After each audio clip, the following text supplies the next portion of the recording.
It's Friday night, time to get your nerd on. We got Mr. Know-It-All, the SaltyTrekker and Danny Dork Night. Are y'all ready? Aight, here we go.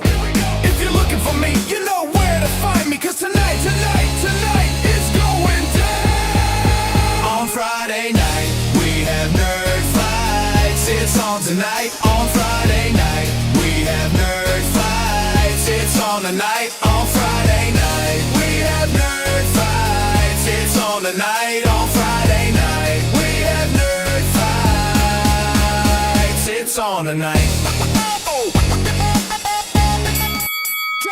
Ladies and gentlemen, boys and girls, it's time to Nerd Fight! Step into the ring, it's time to brawl. Nerd fights, baby, we're geeking for all. Marvel, DC, Trek, and more. Fire. Pop culture battles, settle the score. Nerd fights, let's get loud. Nerd fights, yeah, for the geeky crowd. Nerd fights, hey, it's time to throw down. Bring your fandom, it's the hottest showdown. Who's got the takes? Who's got the heat? Mr. Know-It-All and Salty can't be beat. That means only one thing. It's time to fight. Beat drops out with a final shot. Nerd Fights. Let's fight! And hey guys, so Mr. Know-It-All still hasn't updated that part of the credits to put you in there, but Well, I heard my name in the beginning of the song, so that was kind of cool. Still only says you created the show, but that's fine. That's an easy fix too. That's just text. But you have to. where is or Mr. Know-It-All? Sorry. Mr. Know-It-All is I'm not 100% sure. We'll just have to punch him in the face. No, well, I mean, last time I talked to him, I reached out to him, and shit, I should probably reach out to you. I need an invite code for Sora, so I reached out to him for one, for something I'm working on at work. Mm-hmm. And, he said he'd get back to me, and then, a few days went by, and I just kind of touched base with him, and he was super busy with stuff with work. I guess he's up for a promotion. Hopefully he got it. And in all fairness, he has been swamped with work. Yeah, so he hasn't really gotten back to me. I mean, heck, I texted him, hey, you guys doing a show? This was last week. And I don't even think he ever replied, to be honest with you. Right. So, so this is, we have not had a show in 3 weeks. So that's why we're talking about, some of the movies we are. So speaking of which, so let me ask you something. Mm-hmm. I mean, I know you're not as old as me, but you remember the year 1987. Quite well, actually. Yes, I was 8 years old, but I do remember it. Yeah. 1987 was kind of the end of an era, I think, in Hollywood. The schlocky, over-the-top action film was in its waning period.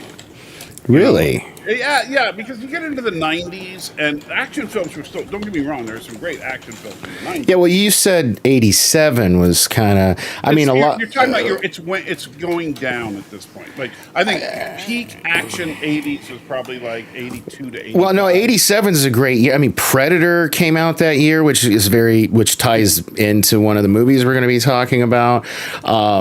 RoboCop came out in 87, We finished up, because here's the thing about 1987, the magic happened, and you were kind of hinting on it. Yeah. Is that they had this moment where lightning in a bottle kind of thing, where you take Arnold Schwarzenegger. Shit, I want to say Princess Bride came out that year. Sorry. Let me finish. Yeah, sorry. I had a whole thing, and haven't you missed me? Haven't you? Oh, I see. That's somebody said Danny's louder. I'm turning it down. Let me know if it sounds better. Thank you. Yeah, we're kind of playing around with the settings. Sorry, guys. But what I was going to say is, so in 1987, we had this magical moment where they took Arnold Schwarzenegger, who was like the king of the action movie at the time, and they bring in to work with him Jesse Ventura, right? I ain't got time to bleed. Yeah, and so you get these two guys together, right? Mm-hmm. And it's so good that they do it twice that year, because they make Predator and then they make Running Man together. So now, fast forward. Whoa! Did Running Man come? Did. It came out in 87? Summer of 87. No way. There's no way. And so then we have back-to-back releases this year of movies that are direct results of those films. That can't. I gotta Google this. Yeah, it came out in '87. Hold It up. absolutely did. Hold up. So Now Street Preacher saying I'm loud, so turn yourself back up. Okay, sorry. All right. There you go. I've turned it up a little. Hopefully, we'll be even. He's probably gonna say, "Now you're loud, Danny." Yeah, and which is fine. I can turn it down one to be like if turning it down one doesn't make it perfect, we're just fresh the fuck out of luck. Sorry. What's the movie? You ran me off. What's the movie? Man. Running Man. Running Man. 87. Holy shit, dude. Wow. That's crazy. Wow. I didn't even realize that. So Schwarzenegger. Schwarzenegger and Ventura made 2 movies together that year that both became movies back-to-back weeks this year. Wow. Yeah. Wow. That's pretty cool. I will say, before we get into things, I honestly did not, and I feel bad, and this is why I gotta just not watch reviews. Right. I was gonna go see The Running. I was playing. Now that in fact, this reminds me to put my phone on silent. Give me 1 second here. There's something that I do want to share with. I don't know how many people are here from the old days and know me and are like, what's up with this guy? He's not the entertaining over the top shit show I'm used to. Right. I'm 180 days sober as of today. Which is so cool, man. Yeah, in 3 days, and tomorrow at 181 days will be the longest I've ever gone without drinking since I turned 21. And in 3 days, I get my 6-month chip. Oh, awesome. So, and I've got a job. I've been working at this place for like 4 months. So point is, I might be a little different than you guys remember. So just a little disclaimer there. But I was watching some review. I was at I'm doing very well at work. I'm at a casino because I live in Vegas, and if you want to go to a movie, the movie theaters are at casinos, and bowling alleys are at casinos. Just as the way it is out here in Vegas. So Damn, that is just wrong. What do you say? How many shots do you get for your 6 months? B12 shots, testosterone shots. I do four of each a month. Anyway, I was at the casino. I was playing. I actually went to play poker though, and I was playing poker, and I did, because I want to treat myself. Because I hadn't gone and I hadn't played poker in like 3 months, and it's, Sure. you think what you will about gambling. I enjoy it. My logic is if I spend anywhere from $40 to $100, and I can spend at least the same amount of time, if not more, playing poker as I would at the movies, I'm paying for a good time. I enjoy playing poker. If I win, bonus. If I lose, I don't feel like I really lost because, Jesus, man, last night we dropped $100 to go see Wicked in IMAX. I couldn't freaking believe it. And we'll get into that when we talk about that movie. But they were playing the run. It happened to be the Thursday. Running Man came out, right? Like, because they do the Thursday, at least out here in Vegas, you can see a movie that doesn't come out till Friday as early as 11 a.m. on Thursday, right? Sure. And so I got out of playing poker. I was actually up, so I was stoked. I was like, well, shit, I'm going to treat myself, see a movie. And so I go to eat in the food court, and while I'm eating, I check out Jeffrey Johns. He's one of the reviewers I like. You mean Jeremy Johns? Jeremy Johns. And then Dan, what's his name? The Dan guy. He's another big one. The Dan guy, yeah. I forget it. It's Dan something. I forget his name. Anyway, but I've been watching these two guys for years, like literally years. And hell, I might have been watching Jeremy for like 10 years, honestly, at this point. And they both didn't like it. And I was like, well, damn. And the types of criticisms they were given, I was like, damn, I guess I'll pass. And I literally watched Predator again because it was that good. When you told me, or asked me rather, if I could do the show, and it so happens I'm off work today, and I said yes, you told me what we'd be talking about. So I rushed and squeezed in Running Man today. And I fucking loved it. So I'm never listening to reviewers again. When we get into it, we'll talk about it. So. Yeah, I'll say this, and this is something me and Mr. Know-It-All have been talking about a little bit in the last month or two.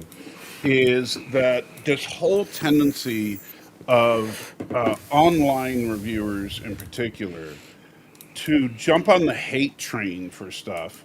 Oh, don't get me started on that, bro. You don't want to get me started on that. I was actually talking to my girl who's asleep on the couch behind me, but you can't see her because of the green screen effect. That I kind of want to do a video just about that.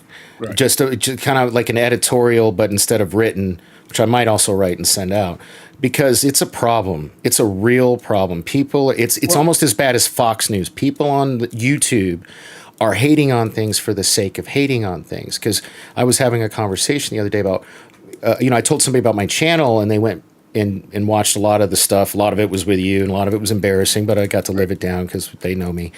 And but they're like, you seem to only talk about stuff you don't. And then when you don't like something, you throw a huge fit and you storm off and you never finish the show. And I was like, well, you got one, I was a drunk back then, so take that into consideration. But two, if I don't like something, I'm not the kind of person who's going to keep watching it. You ask my girl. My girl tries to get me to watch stuff that she's into, and I will give it a chance.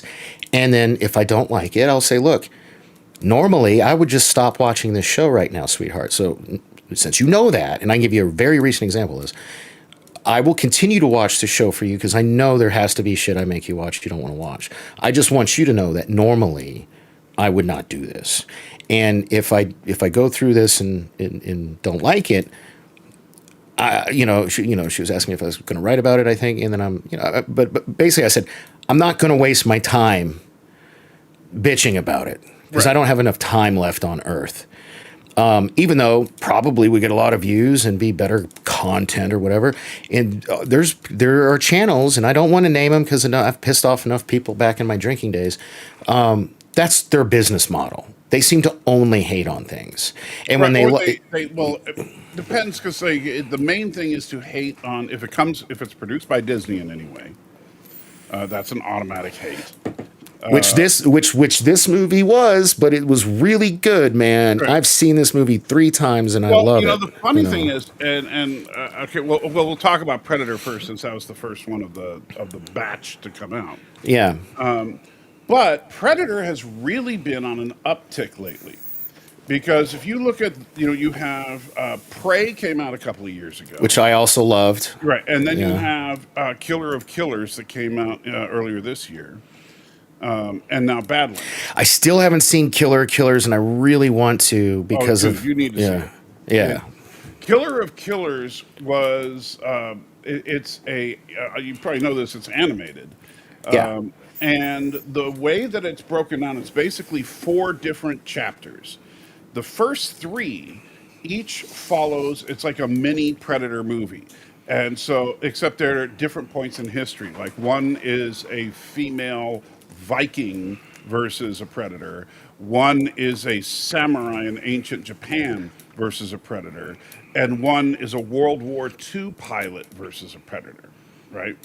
And so, and each don't. I've been actively avoiding stuff because I do want to watch it. Without getting too, but the 4th part brings it all together. Okay. And so you kind of see what the point of the first 3 was.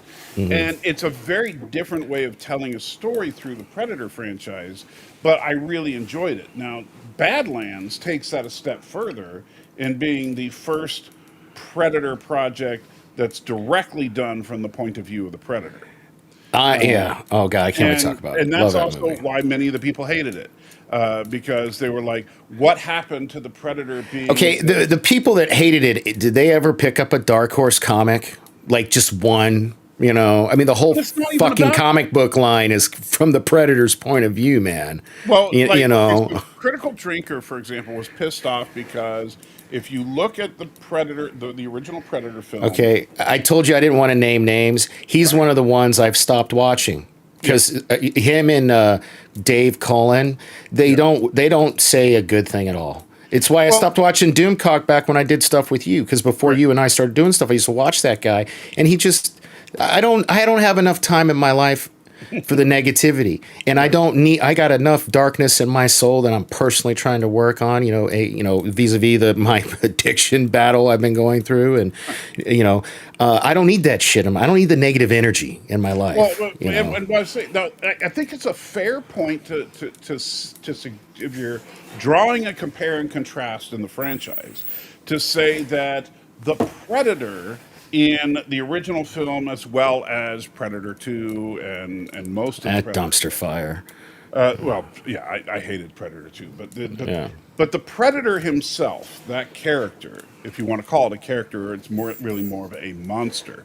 But the Predator is a diehard. I'm going to kill, and you violated our contractual obligation. I'm going to have to leave now. I'm sorry. What's that? Oh, we're not streaming on my channel, and there's no point in being here if I can. I don't know if it's even set up right now. Yeah. Thanks for having me, dude. It's been great. I love you. Bye. Yeah, great. We're screwed. I'm kidding. I'm kidding. Well, I knew you were kidding because your picture was still there. You just turned off your camera. Because I could still see the green screen effect of the Badlands. You bastard. Stupid. Stupid. Oh well. Anyway. But yeah, so what I was to say though is the Predator himself is like this, super scary monster that wants to do nothing but kill people. That's all he's interested in. And you don't really get to know anything about the Predator other than it's a hunter and it hunts people. Okay, look, let's refer to Predator 2. I don't like the movie, but, these people who have only seen the movies and want to complain about something like that, I can point to Predator 2. Now, what happens at the very, very end of Predator 2? Well, when they give Danny Glover the gun? Yeah, no, if they were just these mindless killers and all they did was killing and there was nothing interesting to learn about them and their culture and how Klingon-like they are in a lot of ways, which I'd like to get into later, they do have some kind of code of honor. They do have rules. They have society. They hinted at that. Now, in the first movie, we have no hint of that whatsoever. Right. But, none. Okay, so that's introduced in the early 90s. Your mom wants to know if you're drinking a diet drink. I am drinking Pepsi Zero, actually, and they are still not a sponsor. And same soda I was drinking that I would mix with my bourbon. But to put my mom's mind at ease and everyone else's, I'm in the DART program, which stands for Drug and Alcohol Random Testing. And I, in fact, just 2 days ago had to pee in a cup. Funny story, there's a dude who gets paid. His job for a living is to watch people like me take their pants down to their knees, roll their shirts up to their chests, and watch urine come out of another man's penis. That's how he gets paid. That's how he makes his living. Sign me up, man. I just want you to marinate on that for a little bit. If I get popped doing anything, including alcohol, that I'm not legally allowed to do, like prescriptions. I thought I had a bottle around here somewhere, but basically my daily prescriptions. Prescription alcohol. No, there's not such a thing. Now I did find something. You know how beer drinkers have NA beers? You know what I mean? Like near beer? Yeah, like O'Doul's or whatever, So I did find, and if she can hear me, she's sleeping, but somehow she hears in her sleep. I haven't even told her about this yet. So I did find, because here's the thing, I don't really miss getting drunk.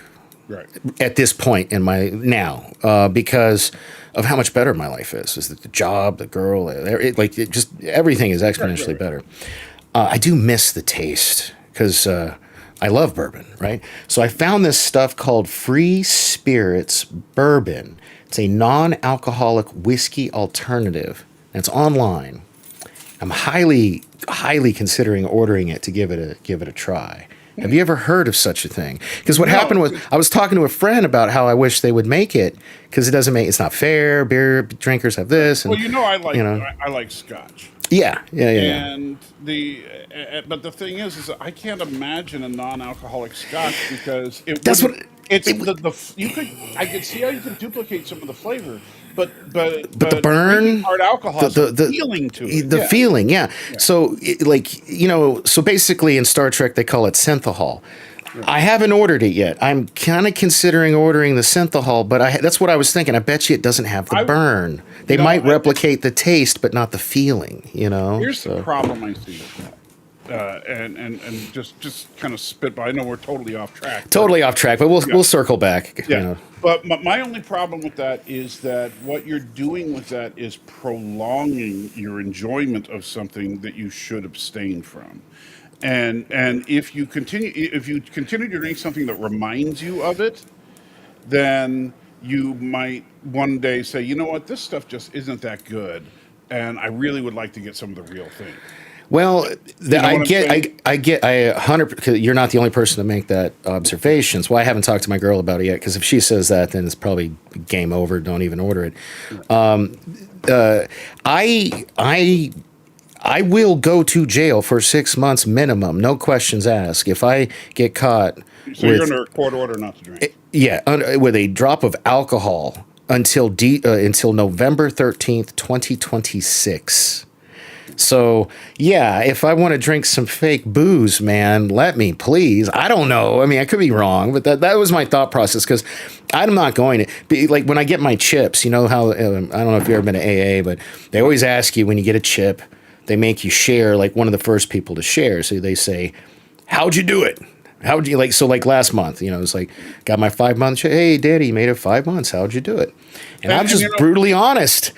The fear of jail, it works wonders. It doesn't even cross my mind to order a drink. I don't even think, man, I wish I could have a drink. I just, But here's the problem, and your mom kind of hints at it, but I don't think she quite gets it.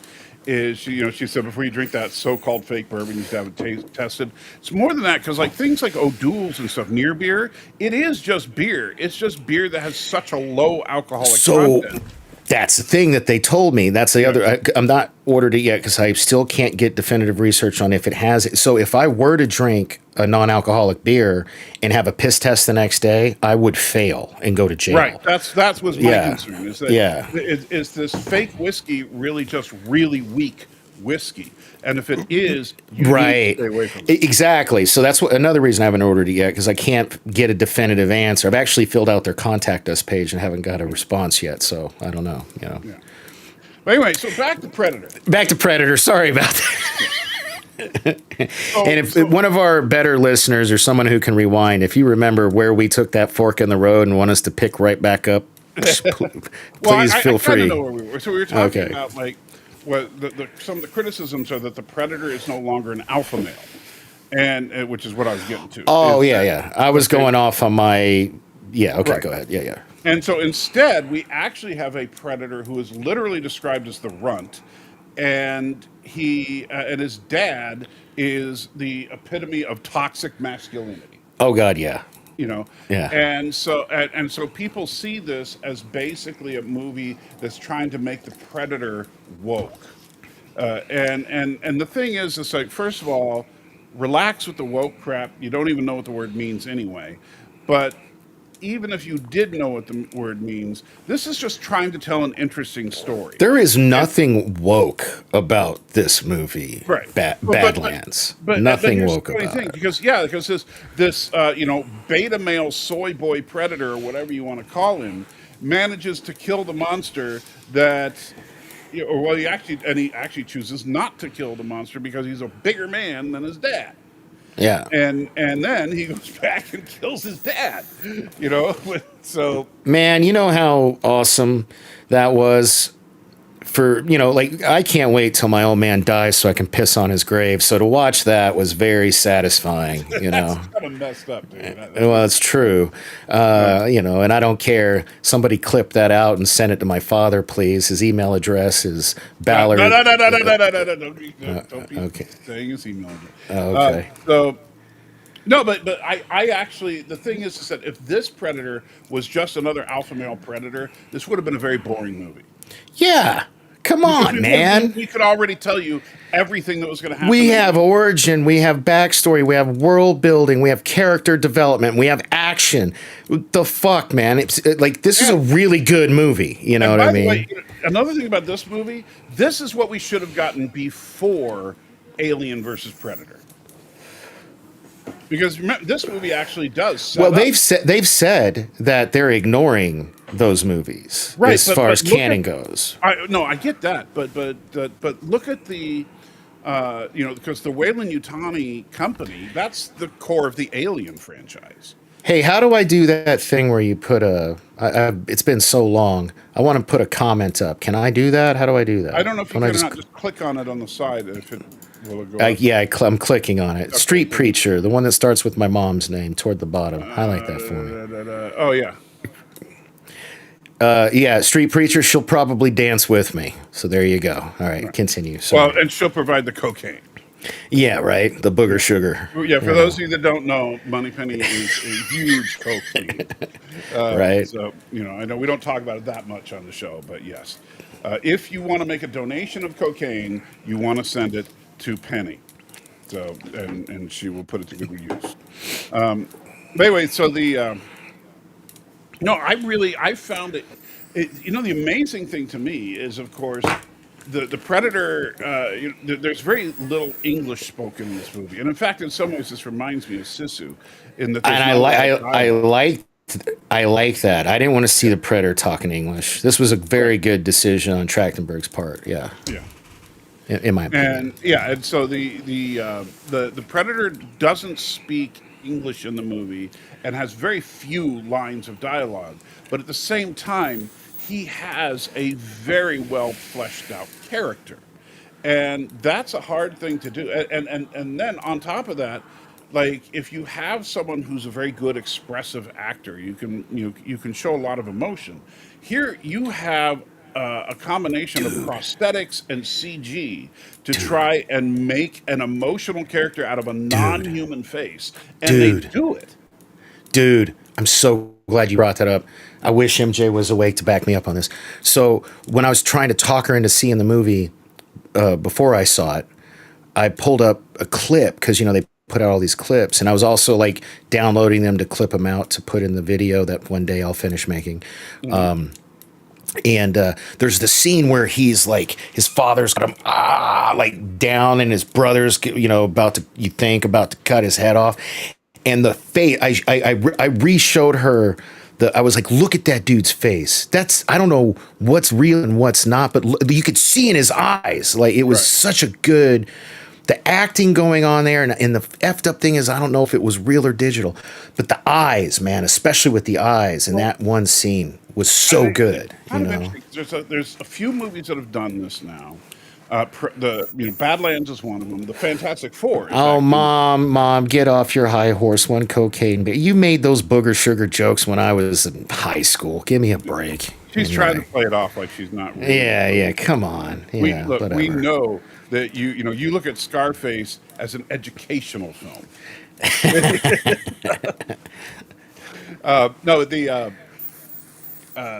Fantastic Four is another one with how they did The Thing. Is that they have this combination that some movies are doing now where they'll have practical effects and digital mixed together.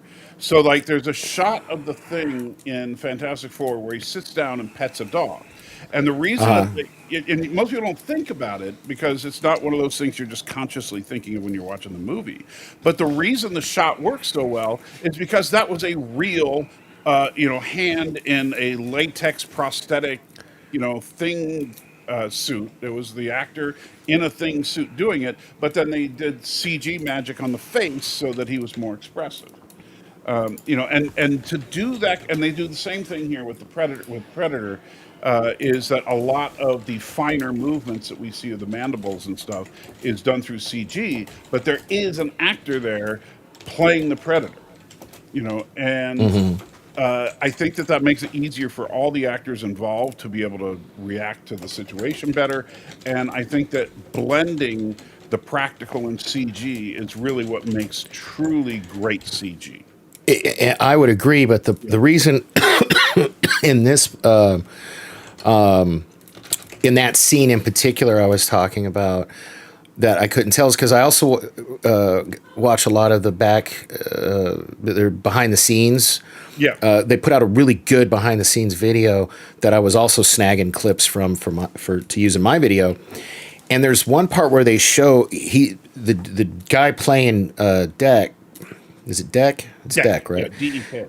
The guy playing Deck is in full gear, practical, right, except this, like his whole face. Right. But then I saw in another one where he's got a full prosthetic face too, but this part missing. So they did, I guess, for different shots, they did it in different ways. And I would really love to know if those eyes, because I kept pointing out the eyes to her. Most of the time, those were his eyes. And then that dude's a good actor, like face act. I don't know if he can talk, but he's because he was doing a lot with a little with his face. You know what I mean? Yeah, but I think that blend is what really sells it, because you're talking about a non-human character. So some people think, oh well, like another thing that the certain person from Scotland that likes to drink a lot was saying is how the Predator looked better in 1987. I'm sorry, I got to call total BS on that, because yes, if you look at a still image of the two of them next to each other, you might aesthetically prefer the one from 1987. Can but we the show? minute you see them moving around, Yeah, there's yeah. no contact. Can we show clips on this show, like short Brief clips? ones. I'm telling you, man, if you can find it, or if you want me to, the clip, if we just Yeah, show but people why- that one little clip I'm talking about, just where he's screaming at his brother, his fangs come out, and then the look on his eyes of like, he's basically saying with his like the fear, the confusion, like, is my brother really going to kill? Like, you can see it all right there. You know what I mean? And it's way better than the first Predator. That guy couldn't emote. He couldn't do stuff with his face. Right, 'cause the suit wasn't designed for it. Yeah, It was just a monster suit. Yeah. So yeah, I call BS on that I'm looking for it right criticism. now, 'cause I'm on. There's a documentary on the making of here. It's got a few clips, but I don't see. Let's see what they. Hell, it might be in my history. Let's see. That's just showing them. Okay, yeah, I just saw. I just found it. It's called Predator Badlands Be Brave Brother official clip. It's on the 20th Century Studios official YouTube page. Okay, wait. I found something that I think you'll. Okay, so we just share screen. Yeah, I don't know if I can share. No, I'm doing it. I'm just Okay. Add to scene. Bada beep boop. All right, so right there you can see his face. Oh, okay. You're talking about the behind it. Yeah, that's that's the thing I was talking about. Yeah. And you also notice, like, look at in his hand, you have the practical effect sword that they then cover with the CG model. Right. But because of that, it has that red glow that you and they do the same thing now in Star Wars. So like Obi-Wan Kenobi did that, and other recent Star Wars projects. Because it's easier to get the reflection on the surrounding things like the leaves and shit when there's a real source of light coming from something. Yeah, and by the way, Renegade, you're 100% right. Is that a lot of people say, "Oh, crappy CG" when it's not CG. Yeah, right. It's hilarious. It is. Yeah. Because a lot of people they don't even take they just assume it's CG because that's the easier way to do stuff. But it doesn't mean that everything is CG. And this is a perfect example where, yeah, that is not at all what Deck looks like in the film. But they put the actor there, they dress him that way and everything so that they make sure that when they do the CG over him, the lighting and everything is perfect. Because they have, that's why, that whole thing he's wearing around his face is the same color as Deck's skin. Yeah. It's basically the whole mask without the front. You know what I mean? So that way, when they do add the Deck face to there, the coloration and the lighting will all be dead on. So I don't know if you want me to or not, but this is. You add something here. It better not be something that gets me in trouble, or I'll shoot. Well, I won't play the sound, but hold up. I might have to pause it a little bit, but it's the facial expression about to come up. Oh, when he's weird. Okay, hold up. Oh, I didn't mean to do that. Maybe I should pause it. I just don't want it to get. No, Oh, right here. Hold up. So this part. Look at his eyes. Yeah, Did you it looks see? like he's gonna cry. Yeah, it was so good. Okay, you can stop that now. Sorry, but it was just. I was very impressed. You know. Well, yeah, and that whole movie. That's the thing about the character of Deck. Felt like a character. Oh, hey, you moved. How you doing over there? Oh, I'm doing all right. How you doing? Yeah, the character of Deck felt like a real person, and as opposed to just a scary monster that's trying to kill things, and that's what really sold this movie. I loved all the Weyland Yutani lore that we got. I think it builds off of Alien Earth, which I haven't seen Alien Earth. Is it? dude. Should I? It sounds like I should watch it. Okay. Well, Yeah. here's and this is why I say like this movie feels almost like a sequel to Alien Earth because Alien Earth is not about xenomorphs killing people. Alien Earth is about the development of these of synths. Okay. Like the girl that we see in this. Yes, Thea. So if you watch Alien Earth, it focuses a lot on what's going on with human society and the development of synthetics. This girl right here, Thea. Yeah. And of course her sister. Tessa. Yeah. But yeah, so overall, I thought Badlands it's probably it's up there. It's like at least in my top 3 Predator films. It's easily in my top 3. I keep switching. I keep switching 2 and 3. Yeah.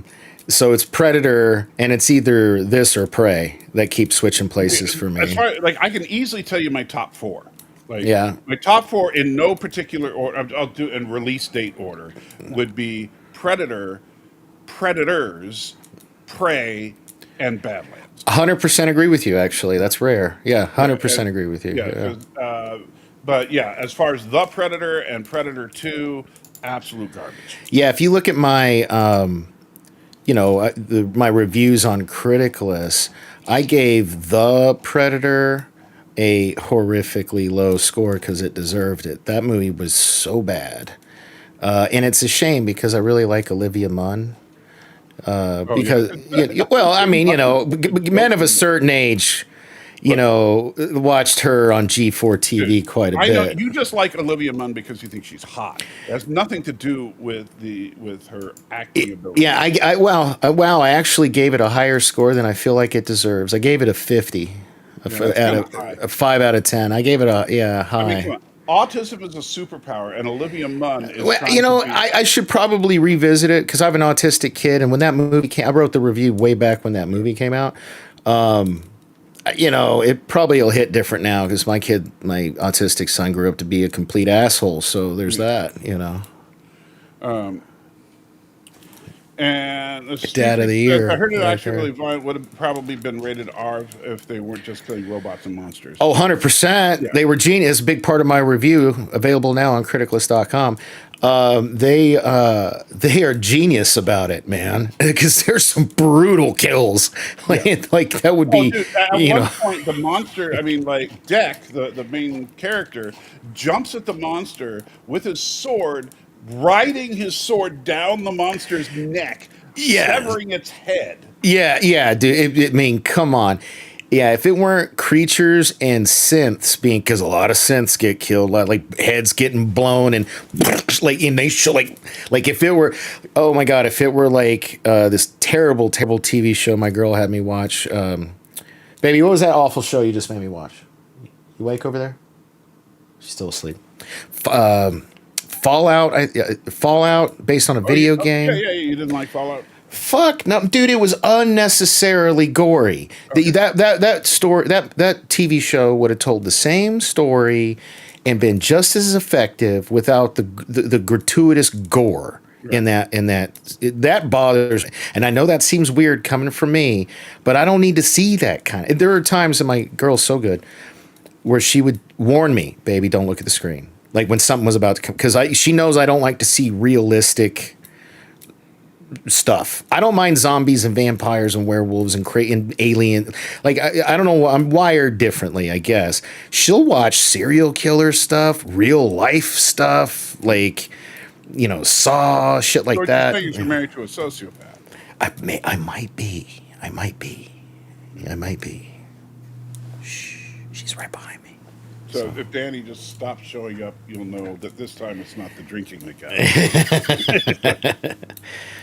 it. So I think we're both in agreement that Badlands, an excellent movie, adds a lot to the Predator franchise. Oh God, does it? And And I can't wait for the next one. I can't either, especially if all the stuff I'm reading is well. This didn't do that well. Are you kidding me? Didn't do that well? It's doing great. I thought it didn't. I thought maybe I'm no. confused. Look at I'm confusing it in Running Man. Maybe. Yeah. Badlands overperformed. Okay. And it's holding better than most movies in its genre. It's up to 140 million worldwide. It's been out 3 weeks, maybe. Yeah, but I'm trying to see. I don't know what the budget is. Yeah, but it's such a different world than it was. I want to say the budget was around 100 million. I mean, we can look this stuff up. We're not Valiant Renegade or whatever, but the projected, because remember, we don't really know right, yeah. But the projected budget is around 105. Okay, 100. I was close. 100, 105. Okay. Now, yeah. So that means that if it's made 140 and 105 budget, it's not made in 3 weeks. In 3 weeks. But that's the problem, is that it's going up against Wicked. Wicked is going to dominate for the movie. Fuck, wait, no, this movie, I think once the word of mouth gets... So they have, when we get to... Are we transitioning now to Wicked? Not yet, because we still got to do Running Man, which came out last week. Oh, you want to do Running Man first? Okay. Yeah. That makes sense, release order. Yeah. So Running Man is... Whoa. Let's give our final... Final thoughts on Predator Badlands. I haven't reviewed it on Criticless yet, I don't think. So what's your score on it? I gave it 85%, so 8.5 out of 10. I found it very, very enjoyable. I think if you have boys who are... I would go, depending on how... I would go as young as 11 to 13, I'd say that's for as long as, if they can handle the gore. Depending on your boy, that's why boys for sure. So yeah. I mean, shit, Devin could have handled this at 8, to be honest with you. He was watching Ninja Turtles and shit basically it's a cartoon. It's an action cartoon that just happens to be live action. There's not a drop of red blood in the whole thing. There's no cussing. There's no useless cussing. I think there's one or two curse words, but it's nothing hard. It's not. Yeah, I mean, I think the Transformers movie had the word shit in it, and that was a cartoon that came out in 1986 or whatever. So, but yeah, I gave it 8.5 out of 10. Thoroughly enjoyed it. What about you? What would you say? I'd say I haven't officially scored it yet, but I would say probably about the same. I think that it was an excellent film. Is it a tour de force that to write home about? No, but it's a darn good action adventure film, and people that get good sci-fi film too. Good sci-fi action. Well, and that's the thing. People get pissed off because it's not the same as the first one. But if it was the same as the first one, you could just watch the first one. Just watch the first, and you know what? Watch the first one. Why not? Yeah. It's good. I still watch the first one every now and then. Yeah. Schwarzenegger is less annoying than usual in that one because since it was towards the latter part of his career, he could articulate a little bit. Mm-hmm. And, Dylan, you son of a bitch. But it was still. It was dual. And Schwarzenegger was playing in his wheelhouse. He was playing a badass commando. That's his thing. But this one... Dylan! All right. What was it? They weren't missing. They were skinned alive. Get to the chopper. Get to the chopper. Yeah. Do it. Do it now. You gotta love Schwarzenegger. That'd be a great thing to do a montage of people saying "do it," right? Do it, and then go to the emperor. Do it now. And speaking of Schwarzenegger, Let's talk about Other the new. 1987 Schwarzenegger Jesse Ventura film. Yeah. To get a 2025 treatment. Although this one, Both, and it's so funny. Both. It's not just Schwarzenegger and Ventura. yes. But the this one is interesting because unlike this is not a sequel to the old movie. This is a reinterpretation of the book from which the original movie was based. And so, Darren Wagner had to go off on me because I called it a remake, and he was like, "How dare you call it a remake?" When First of all, Darren Wagner can suck it. I'm very much looking forward to having this conversation in particular. No, not about Darren. About how they're trying to say, "Oh no, this is not a remake. It's just another reinterpretation of the book," and I'm going to call bullshit on that, and I'll tell you why, and I have a lot of very good points. Because it's this, yes, you're right. It's not based on the screenplay of the last movie. It's based on the same source material, but it's not like they changed everything. There are music cues. Yeah. That are from the first movie. There are costume concepts from the first movie, and unless they were very specific in the book, which maybe they were, I have not read the book. There were certain beats in the movie that came straight from Arnold's movie. You know what I mean? Like the tubes at the when they now, unless that's just. I would assume the tubes were in the book. It has to be in the book because it's in both movies. We never see was Amber made up for the Schwarzenegger flick because she's not even. I didn't see her in this movie. Obviously, which character? Amber, the one that the exec that tried to turn him in, but ended up being his love interest, Schwarzenegger's in the first movie. Oh, well, that's kind of loosely the chick that he meets in the car in the third act in this. The fuck out of here, really? So I'd be curious to see. I might now, after we do this, I'll go ahead for posterity, put up a review on Criticless, and then I'll watch some stuff. I want to watch one of those Screen Crush or whatever, videos where they compare it, because I'm never going to read the book. So I would like to know, though, the differences. But it really very much, if you're like me, a plebeian like me in his 40s or older, pushing 50, and you have seen The Running Man with Schwarzenegger way more times than you should have as a red-blooded American male, you can't help but think, well, this is just a remake. You know what I mean? Because it very much feels, and there are certain beats, and I do want to talk about those, because I just literally finished watching this movie right before getting onto this show. So, it's fresh in my mind. I actually, somewhere around here, even scribbled down a couple of notes to make sure I talk about them. But anyway. But, now... Right here, I found them. So you want to, okay, so, and by the way, I know that a lot of people will diss on people like Screen Crush and stuff because they are shill channels for the most part. They very rarely say anything negative. However... Oh, that's like me. Maybe they just don't waste their time on shit they don't like. You know what I mean? But and I'm going to say something nice about them here. I do like their little Easter egg videos and stuff. Oh yeah, New Rockstars does good Easter egg videos too. And part of the reason, there's something in the Fantastic Four. I'm going to show it to you right now that I had no idea was there. And I thought it was so badass that they did this. It's like one of the coolest things in film, in my opinion. Because it's a redemption arc that is beyond redemption arcs here. All right, you remember this part? This is right at the beginning of the movie where they're doing the montage of everybody saying, "Thank you, Fantastic Four." Thank you, Fantastic Four. Yeah. Right. Okay. Now, if you look directly above our half... Oh, you're talking about the original cast from the never-released... Yeah, that's the cast of the Harvey Korman Fantastic Four movie saying thank you to the Fantastic Four. And if you look at them, you can see it. Especially the girl. That is an old suit. Yeah. And your mom's going to go see Road to Revenge tomorrow. You will enjoy it, but bring some cocaine. God. But I love not only are they in this shot here, but they all appear scattered throughout the film. as little sidebar characters. So, like, you remember at the when the Thing goes to Yancey Street to get the cookies, and the guy's like, "Hey, what time is it?"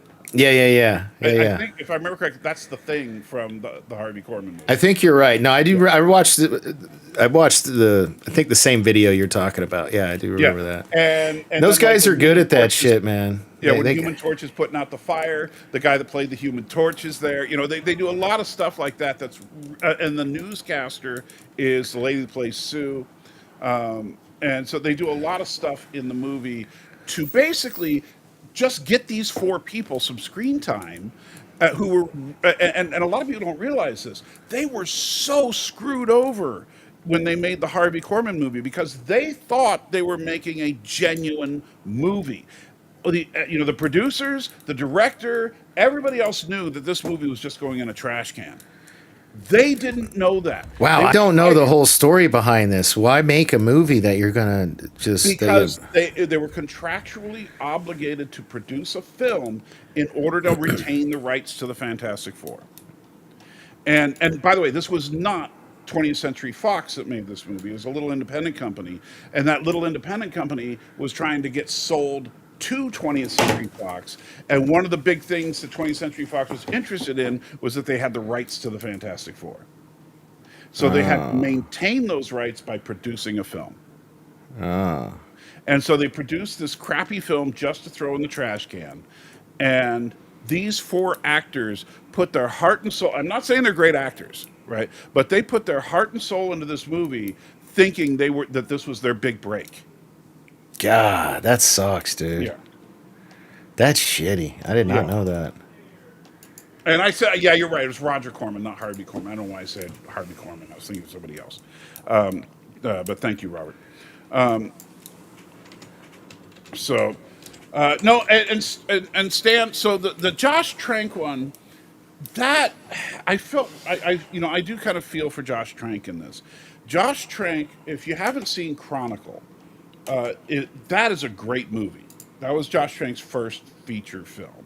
And it is a found footage superhero movie that is just ridiculously good. However, and so then Fox got the idea of, hey, let's get that guy to make Fantastic Four.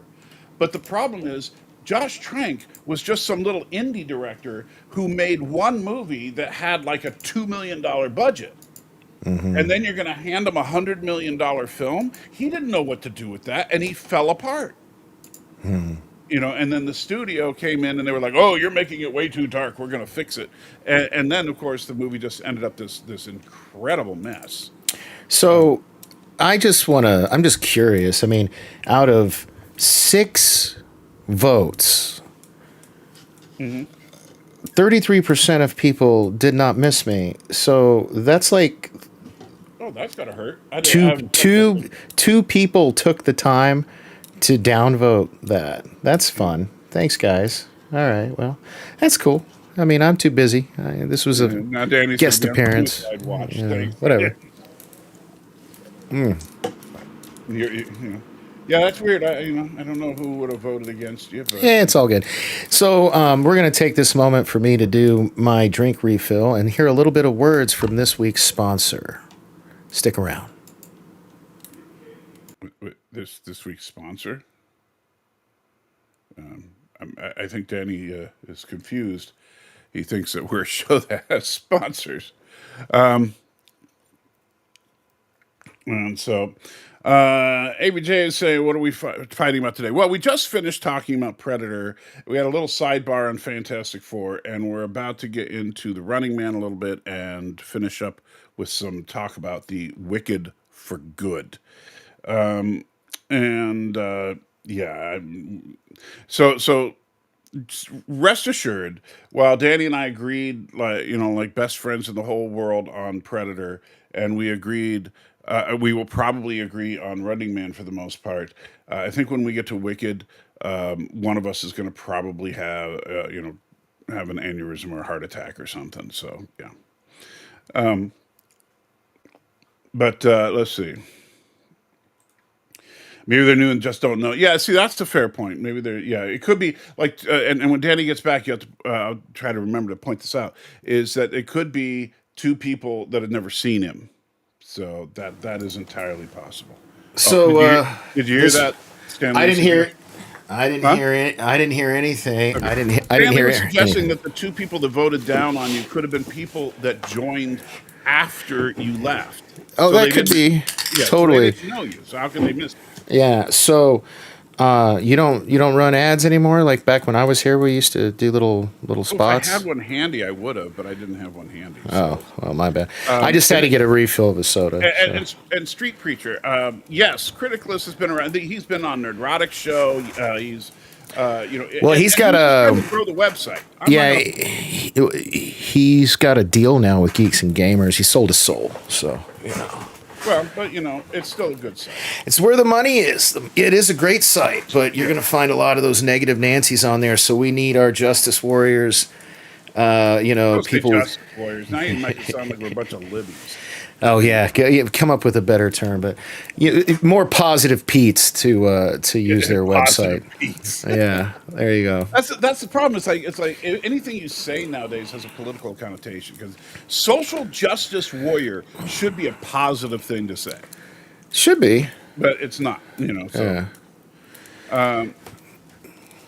All right, so and ABJ says, haven't seen Running Man, but plan to. I don't go for monster movies or movies about good evil witches. Yeah, we'll get to the good evil witches in a little bit. And found out that two or more Frozen movies are being made. The next one to come out 2027. Get this: the two main voice actors were paid $60 million each, or $60 million for each sequel. That's stupid. Well, good for them. I mean, those studios make so much money off those Frozen movies, like $1 billion or whatever. So. Yeah, but come on, $60 million to sit in a booth and Because it ain't just the movie, man. It's the merchandise that goes with it, the spin-offs, the Happy Meal deals, all the bull. I mean, they make so much money on that stuff. Why not give the actors a cut? I don't care, and I'm not going to hate on them. Well, I'm not going to hate on them, but I think that's over.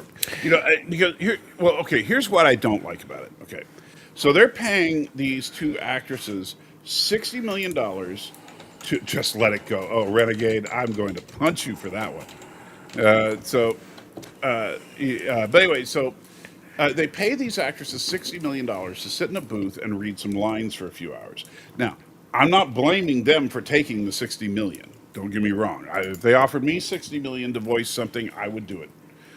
But you look at Sisu: Road to Revenge, which is a better movie than most movies that I've seen this year, cost $12 million to make. So they paid these actresses a magnitude of like 4 times the total budget of Sisu. Okay, people aren't here to talk about that. They're here to hear about The Running Man, which is a 2025 movie from Edgar Wright, who wrote and directed this flick. It's the second adaptation of the 1982 Stephen King novel of the same name, which he wrote under a pseudonym that I don't recall at the moment. Yeah. Cast includes Glenn Powell, William H. Macy, Lee Pace, Michael Cera, Emilia Jones, Daniel Ezra, and of course Josh Brolin.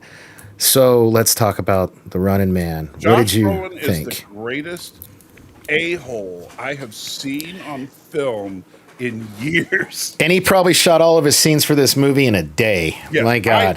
I cannot tell you how many times I wanted to throw something at the screen when Josh was on there. Yeah. He played it perfect. He was smarmy. He was evil. I mean, and that's why the spoiler warning's up there, so but like at the end of the movie, when you're talking about whether or not his wife and kid are dead, and you're sitting there trying to figure it out, because he makes a great point. If your wife and kid were still alive, they'd be sitting here with me right now because I'd be threatening to kill them. Yeah, and it's like, oh crap, he might be right about that. Yeah, no. So I did buy into thinking they were dead. Yeah. Because of that part right there. But that's at the end. Let's get to the beginning, because I do want to talk about a lot of the similarities and a lot of the differences. And I wish we had a bookworm here who could help.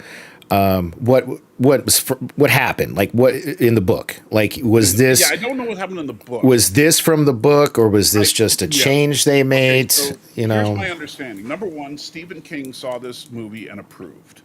So did Schwarzenegger. Actually. Right, but Stephen King did not like the 1987 version. Correct. And so so this one is truer to the book than 1987. Yeah. And so like in the 1987 version, Ben Richards was not married, and he was a military guy, if you remember. Who was the Butcher of Bakersfield. Right.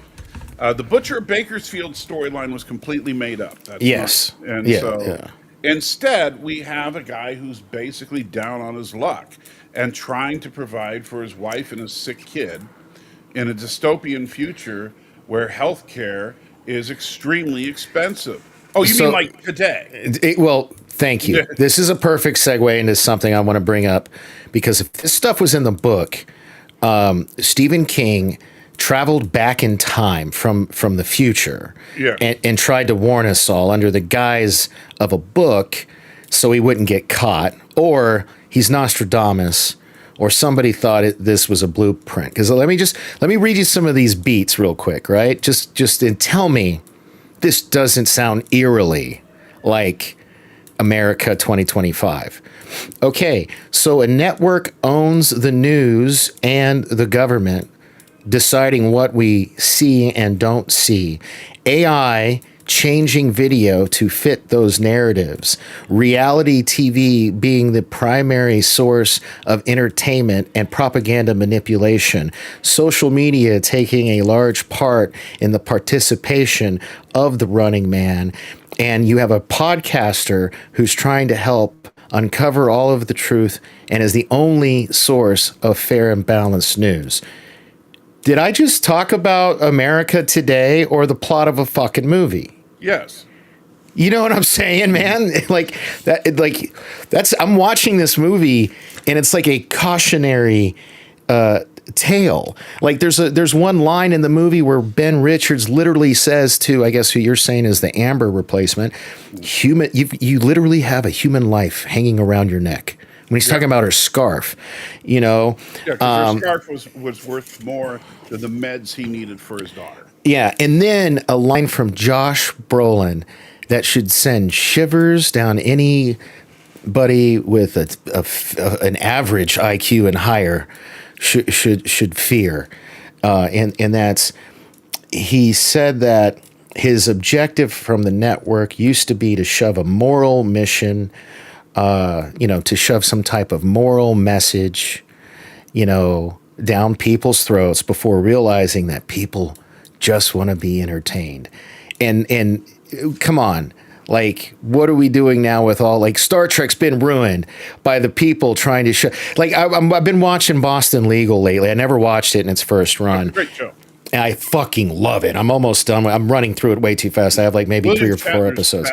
It is his best work ever. I can't believe it's taken me this long to watch it. However, that said, it is basically left-wing propaganda wrapped in an entertaining show.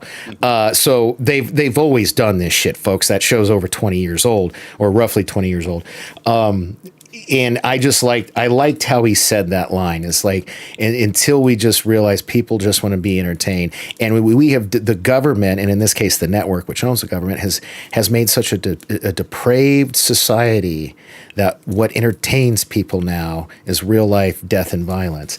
It should be a shocking commentary on the state of the world. It should be a cautionary tale that I don't think we're too far off from a real life show like this, sadly. I really don't. And I did not think that in 1987 when I watched The Running Man, albeit I was 8 and I watched it many times before I was even old enough to drive.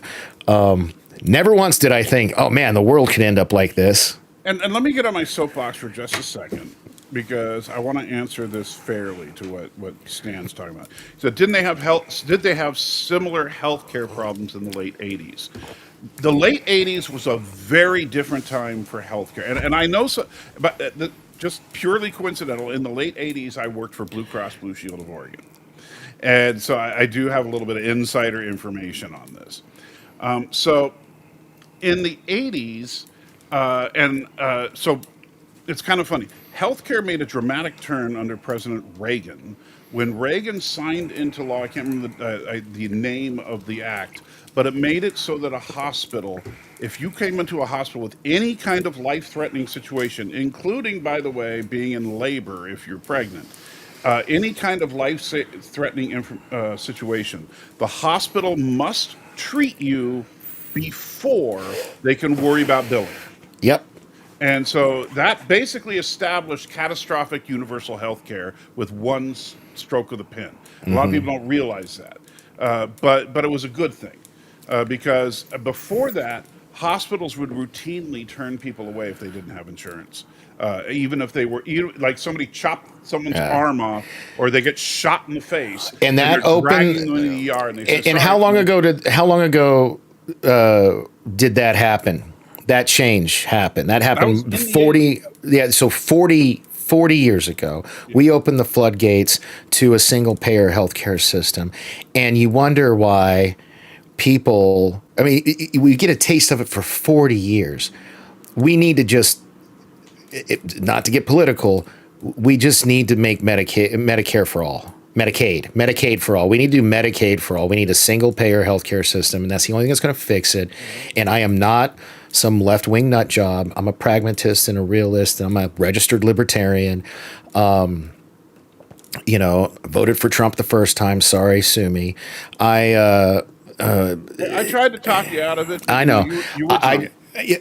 But I honestly feel that's the only way to solve that problem. Okay, so just so you know, it's the Emergency Medical Treatment and Active Labor Act, and it was signed into law April 7th, 1986. Yeah, 86. So we're talking literally 40 years, coming up on 40 years. Yeah, 39 years ago now. Yeah. And so but the thing about that, so now I want you to think now back to the late 80s, early 90s. What happened with healthcare? Now, the healthcare actually, I think. Street preacher. I can't put his comment up. No, in fact, I'm all over the place, buddy. I think we should get rid of public transit, and we can talk about that another time. Yeah. So you can't figure me out from one of my stances, bud. You really can't. I also, say, so yeah, because here's the problem. I'm an extremist, but I'm a non-ideological extremist, meaning that I don't care if it's left or right or whatever. I just want it done right. Yeah. And so I'm with you 100% on healthcare. I think the government needs to take over the healthcare system. Yeah. I also, by the way, think that they need to do one or the other. So I guess to make people like Street Preacher understand what I'm saying is, if they had not opened those floodgates 40 years ago, I would not be saying this, right, because we would have 40 years of empirical data to see that the capitalist way works if we can just keep the fucking lobbyists out of Washington. That should be term limits. Term limits on congressmen and he says, I'm Canadian, talk slowly. Okay. Term limits. Okay. Is one thing we need to get rid of ASAP. Just, because that, and lobbyists. We need to eliminate those two things, and it'll fix American democracy. Or put on term limits. I'm sorry, put on, yes, enact some term limits. The only term limits is the president. Yes. And then you get these career Jesus Christ, we've got people. How long I was thought Nancy were Pelosi in office? Well, she's at least retiring. I was listening to a podcast the other day. There are like 6 or 7 standing people in public office, either in the House or Senate, who are older than her and are not stepping down and plan on rerunning. And one of them is like some dude in North Carolina I thought was dead, and he's in his late 80s. Like, come on, people! Not just term limits, but age limits too. Now, this guy's no longer in office, but the current record is Robert Byrd, Democrat, and he served, and I am not kidding, he was in Congress for 51 years, 5 months, 26 days. That's insane. It should not be a career. It's supposed to be you do your public service and then you leave. You know, because when you start worrying about your job and turning something into a career, you start to worry about your personal interest over public interest. So that's one thing. And lobbyists introduced the interests of big corporations like big pharmaceutical companies, just as an example. If you eliminate those two things, right? It'll fix every problem we have, because right now we're headed to this. Okay, so but instead of a network owning the government, we are now seeing in real time government-ran networks. We see networks, huge ones, kowtowing to the president of the United States and his administration so they can get giant mergers passed. I don't know what's got, and the sad thing is I'm almost convinced, I think I am convinced that the American government wants us to stay stupid so they can more easily control us to do what it is they actually want us to do. So we're not really a democracy. I mean, it's shameful. It's shameful. I don't want to talk about this stuff. It's all right. It's all right. So Robert obviously is objecting to what we're talking about, but so saying, you know, am I feeling okay because I want the government to take over healthcare? And then he says, if universal government healthcare is so great, why several years ago did Keith Richards come to America for his heart surgery? So let me address that for a second. Yeah, me too. People always say dumb shit like that. Of course, you're going to go where the best care is, and the best care is where the most expensive care is. Yeah, that's the problem. We have the best healthcare on the planet in the United States, but we also have one of the most expensive healthcare systems. Because if you, it's when I was going back to the 80s, 90s, the reason that the healthcare system was able to stay afloat during that time period was a little something called the pre-existing condition clause. Mm-hmm. Every insurance company used it, which means that if you come to Blue Cross as an individual and you say, I want to get insurance, they do a health check on you and they say, oh, well, you know what? You have diabetes, that ain't covered. Or Danny's a heart attack survivor. Next year will be 10 years since I had a heart attack. Right. Which means if you have another heart issue, not covered. Not covered. You know, yeah. And so that was how health insurance companies made money, was to be able to deny benefits for anything that was high risk for that person. Now, the way that you could still get coverage as an individual is if you had employer-based group plans, because the pre-existing condition clause didn't work there. But not every employer offered that kind of a plan. And so that means that if you have something like a pre-existing heart condition or pre-existing, like for me, you know, I had colon cancer about 15 years ago, and so if I had any kind of cancer, it would not be covered. You know? Dude, can I ask you, how is this legal? Maybe you know, okay, or maybe I'm being stupid. No, it's not anymore.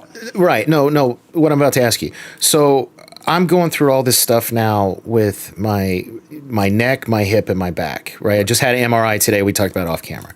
And they're starting to bring up the fact that why didn't I disclose I've had cancer? And I'm like, I've never had cancer. And they're like, says here back in 2011, you had melanoma that has been removed. And I was like, oh, yeah. But I don't know. I guess it's technically, but I was at the dermatologist getting a checkup. They found a mole on the middle of my back. I didn't mole, and he just took it off. Well, no, they biopsied it. It was melanoma. They removed it. I got checked again a year later. I'm good, and I've completely forgotten about it. But now they're giving me shit for not disclosing that. What do you think about it? Because I don't consider, is that really? That's not cancer, right? When people say melanoma is a form of cancer. It's of all the major cancers out there, it's the one you want to get because it's very easily treatable for the most part. Yeah, and it has a very high survival rate. as opposed to something like, say, It's because I caught it prostate early. cancer. Is that what it is? Just because I caught it early, maybe, or something? But as Okay. opposed to something like prostate cancer, which is, the symptoms don't show up till it's usually pretty developed, and that can be very deadly and blah blah blah. But so guys, get that finger in your butt. Didn't that kill Bill Hicks, or was that something else? Pancreatic cancer, maybe. It was one of the two. So, But P. pancreatic cancer is horrible. That's what Yeah. Yeah. But the point here is that, okay, so Obamacare eliminated the pre-existing condition, which even though it hurt the insurance companies, that's a very, very good thing. But here's what's happening now, is that if you get chronically ill in the United States, you have access to the best health care on the planet. However, you will go bankrupt. And, Yeah. and that's exactly what's happened with me. That's one of the reasons that I'm always having to drive Uber and all that. And we, thank God we actually managed to hold on to the house, but my life savings is gone. So Yeah. but it's not uncommon if somebody gets a chronic medical condition that because here's what happens. I go in for an MRI. They're like, no problem, $20, great. Then 6 months later, I need another MRI. Ooh, that's 2 in a year. That one's going to cost you $800. Yeah. And it's because what they do is the bean counters at the insurance companies. Yes, there's a lot of government regulation, but they'll charge exactly the maximum of whatever the government says. Yeah, and it's easily provable because recently one of my doctors no longer takes my insurance, and I don't want to switch doctors. And they flat out told me that switching me over to cash, they did this and this and the other, it was going to cost X amount. And when I looked at what they charge my insurance company, because you get the explanation of benefits every time you do something. They would charge like 10 times that to the insurance. It's insane, dude. Like, how is that legal? Like, that's crazy. That's the thing. It's fraud. That's all it is. It's absolute fraud. And in fact, I love I think it was Morgan from the Morgan & Morgan law firm. I saw an interview with him. And he was talking about the fact that, what's interesting is that in the United States, healthcare is the one and only thing that you don't know what the price is before you get it. Yeah, and you can't really shop around, especially in times of emergency. You can't go to a hospital and say, hey, how much for a bypass? And for those of you who just tuned in, we're talking about the healthcare situation in the Running Man. no, seriously, that's the whole reason we're talking about this, because that's the catalyst for why he's joining the Running Man. His daughter's ill, and he can't afford medical bills, and it's even worse in his dystopian future that he's a part of, where they clearly have some kind of a class system. I mean, Jesus, he had to get through a armed gate that looked like something out of King Kong just to get into a part of the wherever he lived that looked like modern society. Did you notice that? Like, I thought, I'm here for an audition. I thought it was the surroundings of a building. No, it's like how you get into where the upper class people can live. You know what I mean? You bring something up that's brilliant to mention, because I can tell you a bunch. I take about 15, 20 different prescriptions right now. And one thing that I've had to do, and it's a lot of work, but yet go to a pharmacy and say, how much is the cash price for this? And they can tell you, but as soon as they know you have insurance, they won't tell you. Because and then sometimes here at my pharmacy, if you're cash, they actually have little cards right there. They're like, here, this is a coupon card. You can use this and get even cheaper rates. Get this. So I had a prescription where the copay on it was like $20, right? Mm-hmm. And so then, rather than do that, before I even say who I am, I said, what's the cash price on this drug, right?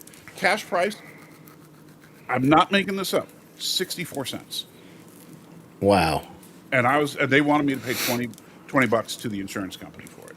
Yeah. And that, that's one of the ways that they make money, is when the insurance company says, oh, don't worry, all your drugs are $20, and you don't realize that most of those drugs don't cost that much. Yeah. There are some that are very expensive. Ozempic is still very expensive. But so here's lots of drugs that are cheap. Here's a great example. Great example. So for my MRI today, I have to be sedated because. Would they give you Valium? That's dirt cheap. They gave me probably generic. It was I was trying to find the bottle. I can't. Alprazolam. Actually, hold up. I got it right here. No. Oh, no, I don't. Anyway, it's alprazolam, and I only needed to get 2 pills, right? My insurance covered it. I got it.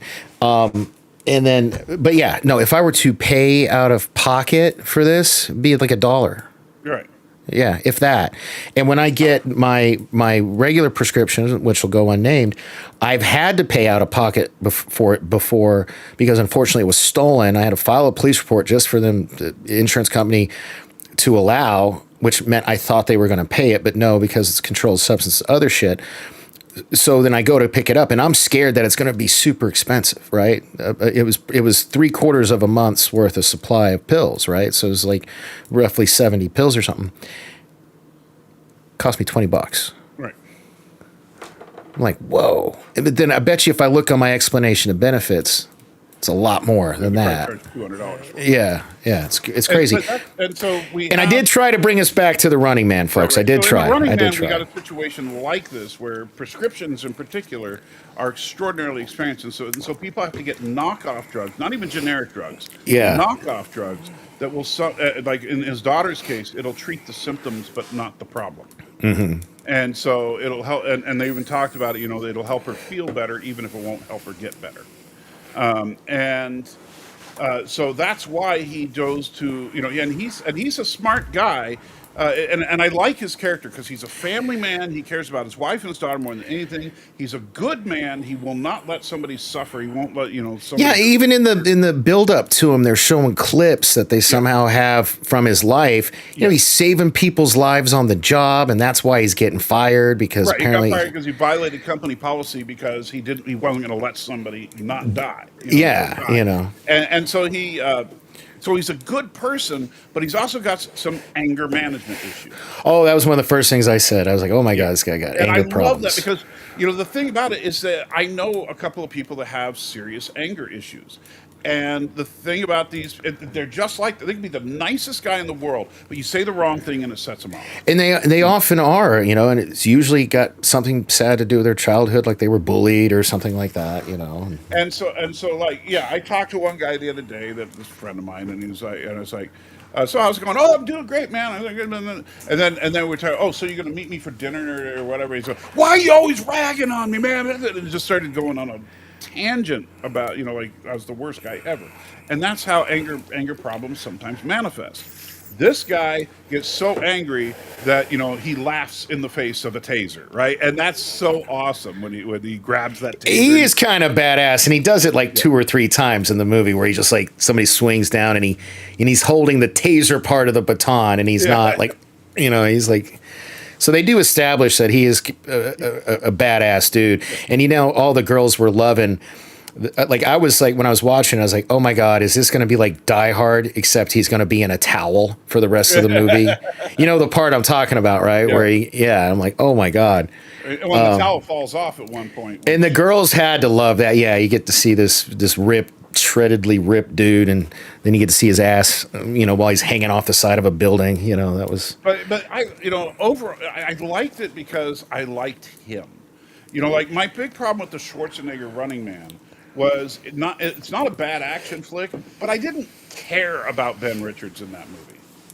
I just want to see Arnold Schwarzenegger. There wasn't enough character development, and Arnold Schwarzenegger is like one of those guys. Like in The Rock is very much like this, where you're not hiring Arnold Schwarzenegger back then anyway to be anything but Arnold Schwarzenegger. Right. So they don't ever really spend we got like maybe 3 minutes on his backstory. He was a helicopter pilot that refused to shoot some innocent civilians. That's it. Good. He's a good person. He's a good guy. That's it. That's all we know. Whereas this guy, we know a lot more about him. There's a lot better job on the character development. And he didn't even want to be in The Running Man. He wanted to do one of the other shows. Yeah, he was trying to do one of the other shows. Yeah. Yeah, he just wanted to make enough money to where he could get the meds for his daughter.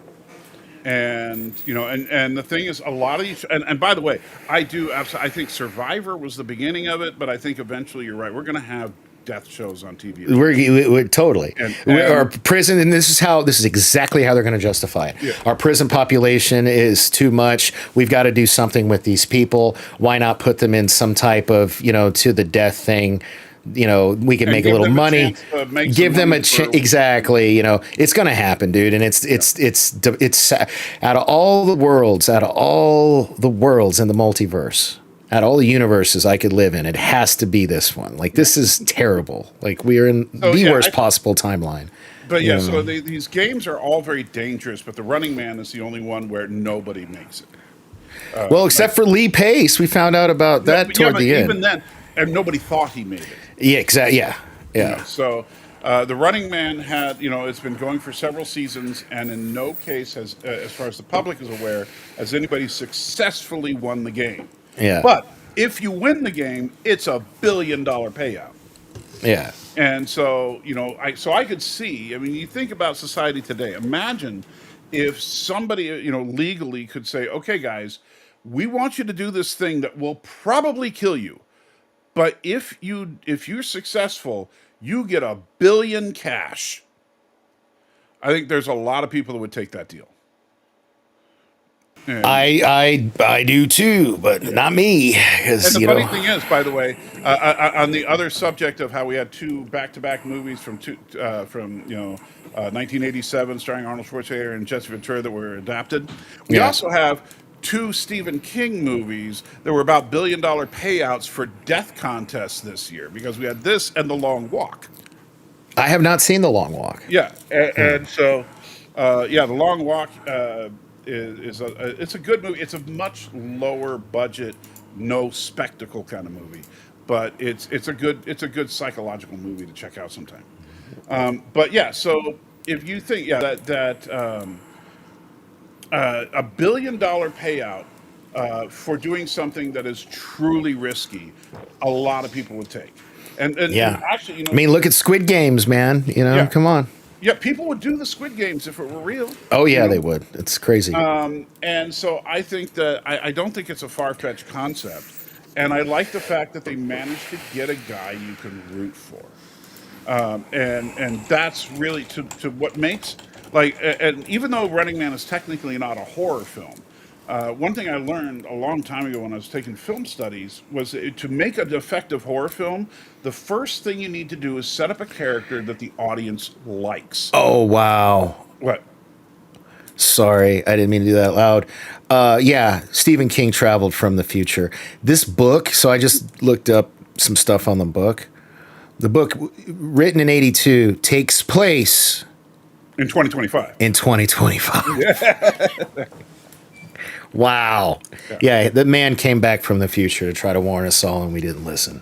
That's what happened. So, I might have to get the book on tape. I was thinking about doing for my next book on tape, I was going to do Mary Shelley's Frankenstein, but I might have to do Running Man. And Richard Bachman is the name Stephen King used. Yeah. So, that's what. That's a pseudonym that he used for a lot of his stuff. Yeah. But yeah, if you think about what would you be willing to do for $1 billion? I mean, that's enough money to take care of you and everyone you know. I like how the YouTuber broke it down, and there are 3 types of contestants in the Running Man. Oh, yeah. And you're this one. And before he even said it, I was like, oh, that's Ben. You know what I mean? When he was breaking him down. Well, and the funny thing is, this is also the second, the lesbian girl that was partnered up with him.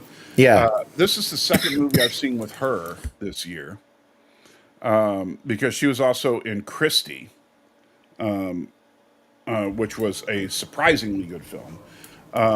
But also playing a lesbian in that movie. But and I know some people find this shocking if you've seen her.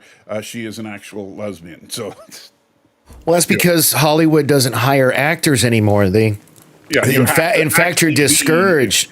Yeah, in fact, you're discouraged from being an actor. You have to be exactly what you're playing, which is stupid and defeats Brokeback Mountain is now cultural appropriation.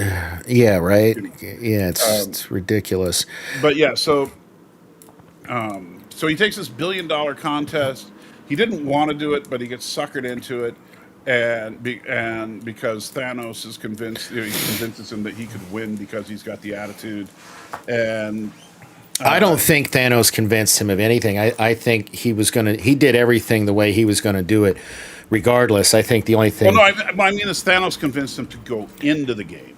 I don't think he did. I really don't. I don't think he did. I think at that point, when that money was there, he made his mind up then and there. Well, even if I die, they get this. And I know she'll be okay. And that is the other thing that would also motivate the right kind of people to play the game. Yeah. Is the fact that just for surviving a few days, your family will get a and that's the only way I would do it, because I have such a low value on my life in the grand scheme of things. I've often said in the past, and it wasn't just in a drunken stupor, that if my death would contribute in any way, shape, or form to the betterment of society, I'd be one of the first people on the front line for that cause.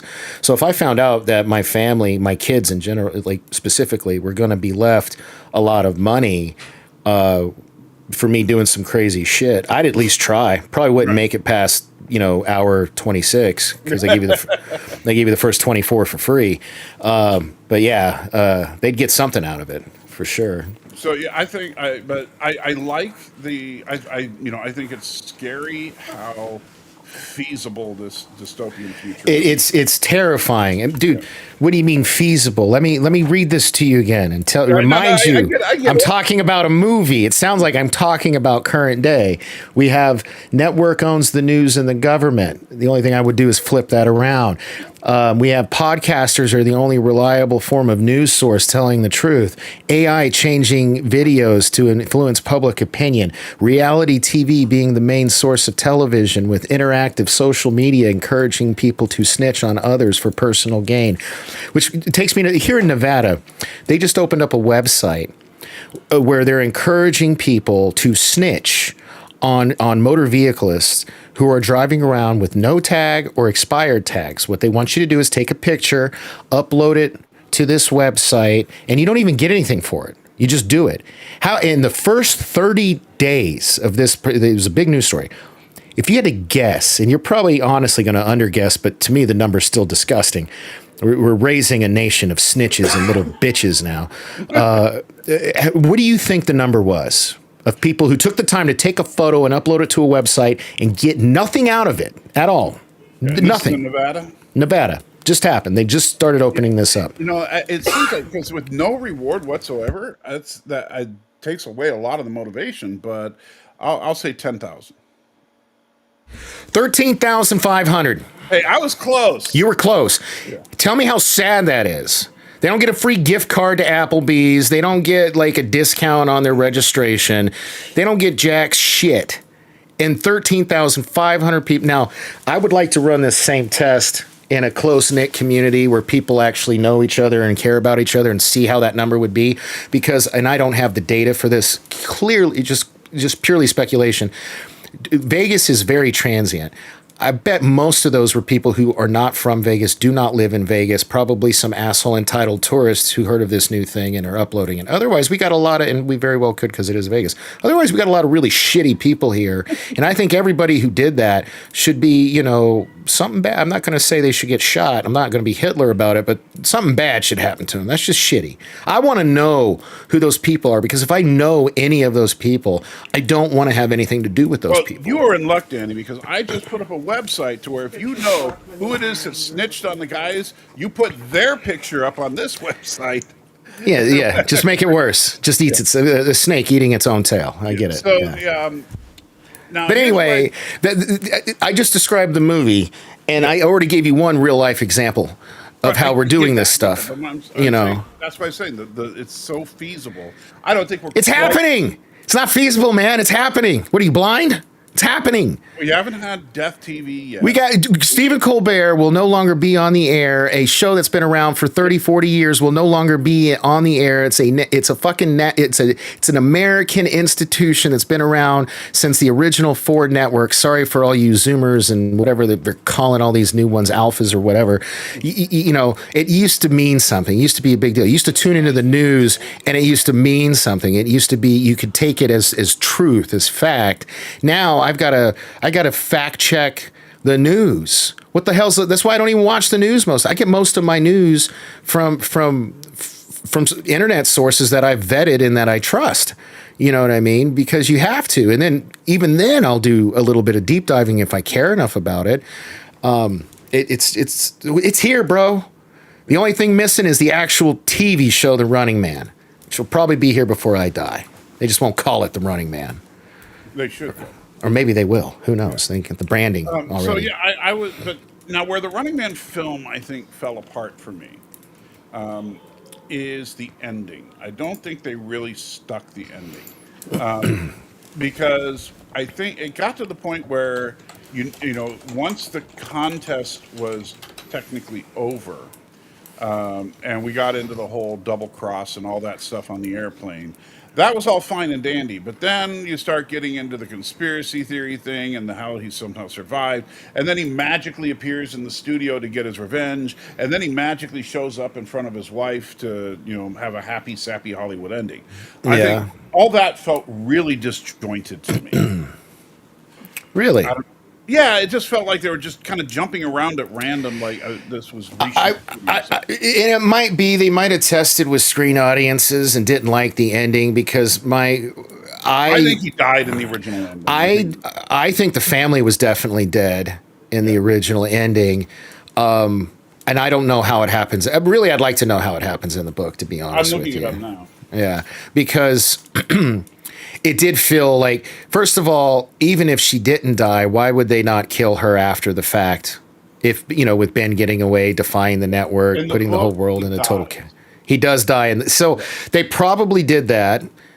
And it tested poorly and they changed it because it did feel like a reshoot. That scene at the end, it totally did. Yeah. In fact, and I actually think this would have been a badass ending, to be honest. And it's probably where they changed it because of test screenings. Yeah. The way that he dies at the end is he takes that plane into the studio. He does fly the plane into the studio in the book? Yeah. And so both he and Killian die. See, beautiful ending. Because, dude, that's how they should have ended it. Because especially if the family was really dead, which I took them to be dead. Right. Yeah. Oh, maybe. Ooh. Man, this is a post 9/11 world, though. You got to think of that. Yeah, but you know, I think we're far enough out to where because nobody freaked out about the. Well, I would be interested to know if they shot that and if that was shown to test screen audience. I really, really would. Yeah. You know, if I were a betting man, I'd say that's probably what happened. Yeah. And I'm looking at that would have been a better, less Hollywood ending, and I would have liked it more. It would have probably bumped it up half a point for me. I'm still going to give it a pretty decent scoring, you know. Also in the book, Richards' wife and daughter were murdered shortly after he joined the game. Exactly. So they should have just stuck with that. Yeah. They made it too Hollywoodized. So you know what? In fact, that's going to take it down, and I hate to do that, son. And I think I'm going to give it a 6.5 now out of 10. Yeah. So that's why I think the ending felt like it jumped around, and it was probably because of these changes that they made. Yeah. But other than that, I thought that it was a really solid action film. It was entertaining. I'm very disappointed in myself for letting two critics convince me not to watch it. I actually would have preferred that I wish I'd have seen it when I wanted to. Yeah. So there we go. So what you said you're going to give it a 6.5?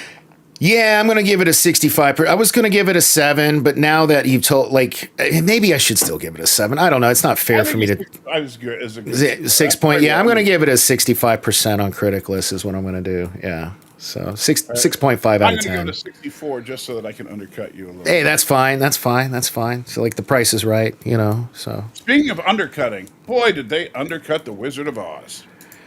Oh my God. So if we are going to get into that now, let me tell you. This was a huge disappointment. I'm shocked to hear you say that. I thought you were going to love it. And so did we made a whole thing. We went and saw it, and I shelled out the dough for IMAX, folks. Like I said, we spent $100 between the tickets and concessions, my girl and I, to go see it. So what made this a lot of things? This movie had a lot of things going for it for me to like it.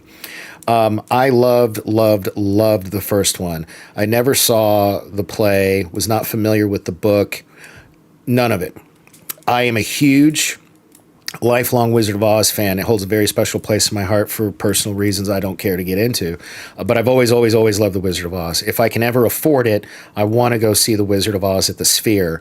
I would have to I don't know, much is that? sell a fucking kidney to go. I don't even. It's a lot. It's obscene. I read a thing. It was like if you wanted to go and get the worst possible seats for 2 people, it's like $1,500 after fees, and I'm a local. Oh, that's insane. Yeah, and I could be wrong. And if anybody can find them cheaper, please send them my way. I'm trying to do. I'm trying to do that thing where. Is this your girlfriend here? Yes, it is. Yeah. She warned you. So she did. So this was actually our first date, seeing Wicked. The first Wicked last year was our first date.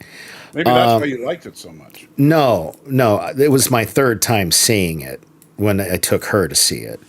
I saw the first Wicked movie on preview night with my ex-wife, who I've known since I was 4. It was not a date. Right. We've known each other for a very, very long time. We have 2 kids. We're still very good friends. The one you did a couple of movie reviews with. Yeah, the May Divorce Be With You, we'd love to start that back up, but man, YouTube fucking us on that first video that we both poured a lot of ourselves into just really discouraged her. She's not used to that kind of thing. So she's a school teacher. Her time is valuable in the fact that she took out, because we shot 2. We only released the 1 because of what YouTube did to us. But anyway, Wizard of Oz holds a special meaning to her as well because of her mother and her mother's past. So it's a big, she's got Wizard of Oz shit all over her house. So obviously when we were married, we did too. So it was something that we kind of shared for different reasons, but we have a 16-year-old and a 19-year-old together now. So we went and saw it, and it was only because I did not want to see it, to be honest with you. Because I'd heard what little bit I'd heard about it, I thought they were going to ruin The Wizard of Oz. And I love that movie too much. I didn't want to see something that was going to ruin The Wizard of Oz. Stacy really wanted to see it. So for a birthday present, I promised, even though her birthday's in April, and the movie didn't come out until November, I told her and again, this is back when I'm a big drunk and I'm broke and I can't really do anything nice. And I used to always do really nice things for her, even after we got divorced. I promised her, and wrote it up in a thing, promised her that I would take her to see Wicked when it came out, because she was buzzing about it way back then. Right. And so I was making good on a promise. I had no desire to see this movie. And I left the movie loving it. Could not stop talking about it. It was weird. It was kind of crazy, because I'm not a musical guy. Not really, I just, not very familiar with either of the leads. I'd never heard of the girl who plays Alphaba, whose name I don't even remember. Right. Sorry. And Ariana Grande. And the only reason Ariana Grande was on my radar was through her music. I never knew she was a Disney kid and acted, and I'd never seen her stuff on Saturday Night Live. Right. So all around, so then I went to see it again. And I was, just to make sure, you know what I mean? Like, Gorilla has a special message for you. No, you don't. Why remind me of stuff like that? No, no, because I'm pretty sure I was at least a fifth of whiskey down when I did that, at least. So anyway, I saw it again, this time in IMAX, and loved, and was watching it. I'd already seen it, so now I'm in IMAX and I'm watching it for the visual stuff, and enjoying it in kind of a different way. Loved it so much that I did propose it as, like, when I was courting MJ, as like, hey, would you like to see this movie? I think you'd like it. And she wasn't really interested in it either, and she's got a whole other take on it. She did not like it at first. It took her daughters helping me convince her. Better taste in it. But yeah, hers was a whole race thing, because she's, Black and Native American. So I guess she was looking at it through a totally different lens. But when her kids, who are, her kids, so they're obviously the same race, kind of were on my side, it kind of helped a little, I think. So anyways, after we saw it, I started going down this rabbit hole, just learning everything I could without trying to spoil part two. Because and if you read my review, I even say in my review that I would have never known there was a part 2 from from the marketing, and 2, Right, because they didn't show it as Wicked Part 1. they didn't. Okay, the second I'm in the movie theater and it says Wicked, and then it goes part 1, that's when I found out that this was part 1. And I was worried that I was going to leave on a cliffhanger. And I even said in my review, this is the last line of my review, I didn't realize this was a part 1 going in, but even with that, it felt complete, like a fully contained story. It serves as a fantastic origin tale for the Wicked Witch of the West, leaving me satisfied. And yet now that I know about it, eager for part 2. I can't wait. And let me tell you, I could not have been more disappointed. Wicked is, I gave it 100. I feel like it's a perfect movie. I never want to see Wicked for good again. I don't want to talk about it. I want to try to forget about it after we do so today, because the first movie is so good. This one just is it's just terrible. We can get into why I think so, but this is a very bad movie. It's so what's, because for me, I'll be honest with you. So I'm kind of bouncing back and forth on a couple of things.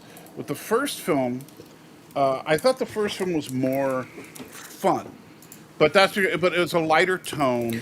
What did I say? That's the first thing I said when in the opening scene where she's attacking those people building the yellow brick road. I was like, "Whoa, this tone is totally different." Yeah. Are we watching a Marvel flick? I like the fact that like Ariana Grande, I just fell in love with her ditzy, ignorant version of Glinda, right? I thought that was funny. I enjoyed. She was my favorite part of the first movie. I thought she should have won the Academy Award. I actually made an argument. I thought that she should have been nominated for Best Actor, not Supporting Actor. And I will say, as much as I dislike this movie, and I don't want it to be because I don't want people to think it's because of what I'm about to say, Ariana Grande is the fucking lead in this movie. She's got more screen time, more of a character arc. There's more going on with Glinda in this movie. Well, and the film even ends with Ariana taking over Oz. Exactly. Yes. So my problem with the first movie was, and why I really, really didn't like the first movie. You didn't like the first movie. I guess this was during the period of time we weren't talking. So yeah. So I think it was well made. I think Ariana Grande blew me away. She was awesome. She was, The chick that plays Althaba did a good job as well. She wasn't as good as Ariana Grande, but she did a really good job. And so the cast I didn't have a problem with. The performances I didn't. I mean, because yes, it's musical theater, which means the acting is going to be over the top and things are going to be silly. I'm okay with that. Do you realize? Do you also have to appreciate? Because again, remember, I went down a rabbit hole, learning as much as I could, waiting for after seeing the movie Wicked and waiting for this one to come out.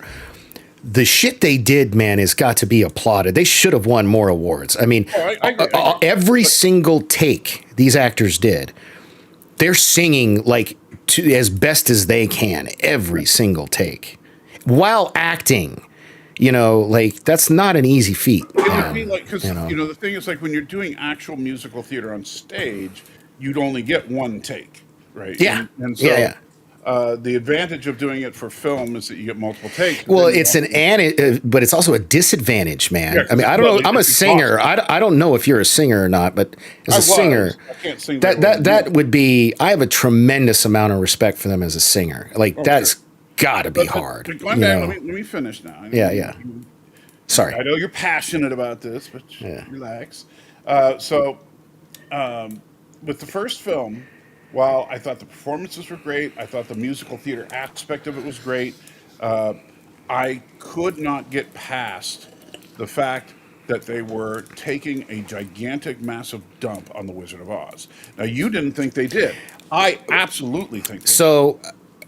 I think they did in this movie, and that's one of the reasons I hated it. How did they do it in the first movie? Because I'm curious, because I 100% agree with this movie taking a giant Here's what dump. I don't understand when you're talking about Wicked for Good, is nothing in Wicked for Good, to me, felt out of place compared to the first one. Are you kidding me? No. It was a darker, and in fact, my wife corrected me on one thing. Yes, it was a darker tone, But if you watch The Wizard of Oz, which I know you're a big fan of, when you get into the third act of The Wizard of Oz, it is very dark. Yes, yes, yes, it is. Yes. So this follows that same kind of arc as far as tone. It's just split over 2 movies, so it feels a little jarring. Because Yes. you saw the bright and happy part in one movie, and now you're seeing the dark part in another movie, and so it feels a little off. Yeah, they should have. Yeah, But they should have made nothing one movie. story-wise was at all out of place. Because Elphaba in the first movie was the only good person in Oz, except for Glinda, but Glinda was so stupid that she didn't realize. No. Glenda did not. See, MJ and I watched Wicked yesterday, right before going to see the Wicked for Good. No, it was great. I love that movie. And but she even pointed out while we're watching it, what do you love about, like, why do you like this movie, blah, blah, blah. And I'm like, oh my God, are you kidding me? This is one of the most, and I've been watching a lot of Boston Legal. And so I was comparing it to how I feel like the relationship between Alan and Denny is the most beautiful on-screen heterosexual friendship I've ever seen in my life. And I would not be surprised. Let me correct you on that. It's Denny Crane. Denny Crane. Yeah. Denny Crane. Yeah. That's not an argument. Yes, it is. Yes. I love it. And I've been, like I said, I'm sad. I've only got like 3 or 4 episodes left. And I wouldn't be surprised if the term bromance came from Boston Legal. But anyway, I was comparing that relationship and seeing the growth of that relationship and the changes and the strengthening of it over the course of the show, to how I love how they show, in the beginning, Glinda's a bitch, calls her I got it wrong yesterday. Baby, what's she call her? A steamed broccoli? No, not broccoli. Steamed avocado. No, they didn't get along. Artichoke.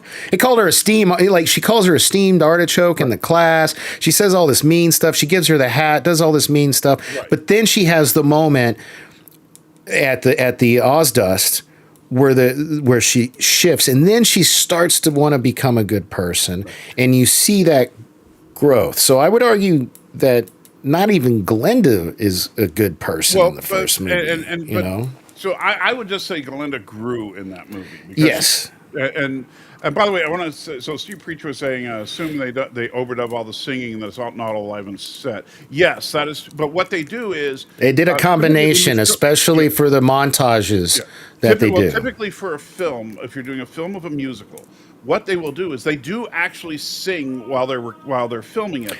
But then after the film is done, they all go into recording booths and sing a proper version. Actually, you left a very important part out. A lot of the times in those musicals, it's not done that way. Like Chicago, for example, they're playing the tracks for people while they're performing. Right. So they can focus more on the acting, and then all they have to do is lip sync to themselves, and then they do the sound. They do the sound. People can't. They do the sound mixing afterwards. You know. Well, that's what I'm saying. The audio part of is done completely after the fact. Yes. However, most of the I would bet you that Ariana Grande for most of it was actually singing on stage. Because that's just no. It is, I mean, unless they're lying, man. Every single thing I watched, and I'm even watching the wire work. They're in front of the blue screens. They're showing. God, I wish I remembered her name. The chick that plays Elphaba. Yeah. They're showing her singing while she's being whipped around in the air. But they still have to re-record it because of course they do. Like if they were to use the original sound, it would be like, and I am going. Oh. No, I'm telling you, man. I want to look this up. I would argue that. I think they used quite a bit of the live tracks. I guarantee you that every sound you heard in the theater was recorded in the sound booth, not on stage. I would bet you a friendly wager, something small, $5. We got to figure this out. You heard it here, folks. Let's see. And you're going to try to do it now. No, let one of the people watching us do that so we can keep talking. But I want to know more about how you felt the first movie shit on The Wizard of Oz, because I can tell exactly how this movie. I can tell exactly how this movie did. Good guy in the first movie, and she is the good guy. The wizard is evil. You even pointed out. Okay, isn't it? Hold up, isn't it exposed in the Wizard of Oz that he's a lying piece of shit, carny bad guy he's anyway? A con man, but he's not evil. He wanted to. You know what? The reason he wanted to get Dorothy and the gang. And I would argue he's not evil, even as we see more in Wicked for Good. He just stumbled into the land of Oz in and fact, decided. I thought it was one of the most appropriate parts of the whole thing was when he says, "I'm not a bad person." He says, "No, you absolutely are." You know, that is in the dialogue. So no, it is. No, bad and evil are two different things. I don't think he's inherently evil. Hairs, dude. Come on. Okay, but anyway, I bought everything in the first movie. It seemed to fit. The second movie, I think the second movie fit with the first movie, but I don't. But I no. Okay, and that statement is true. What I'm saying is someone who never seen the play, read the book, only had the Wizard of Oz, and then the first Wicked to go off of. Hold up. Okay. So then let me make my case for this, and this is what I wrote, about it a year ago. Is this the way the first movie was when it ends? It could very conceivably be a prequel to The Wizard of Oz that I have zero problem with because everything that happens in The Wizard of Oz can still fit. All we did was see every bad guy thinks they're the good guy. All we did was see the story through Elphaba's eyes and her point of view. I will tell you. I will tell you exactly what I told my wife before we saw this movie. I said, "Wicked for Good is going to go down in my book as being a great film, and it will actually make Wicked a great film if Elphaba breaks bad." And I would agree with that, but she didn't.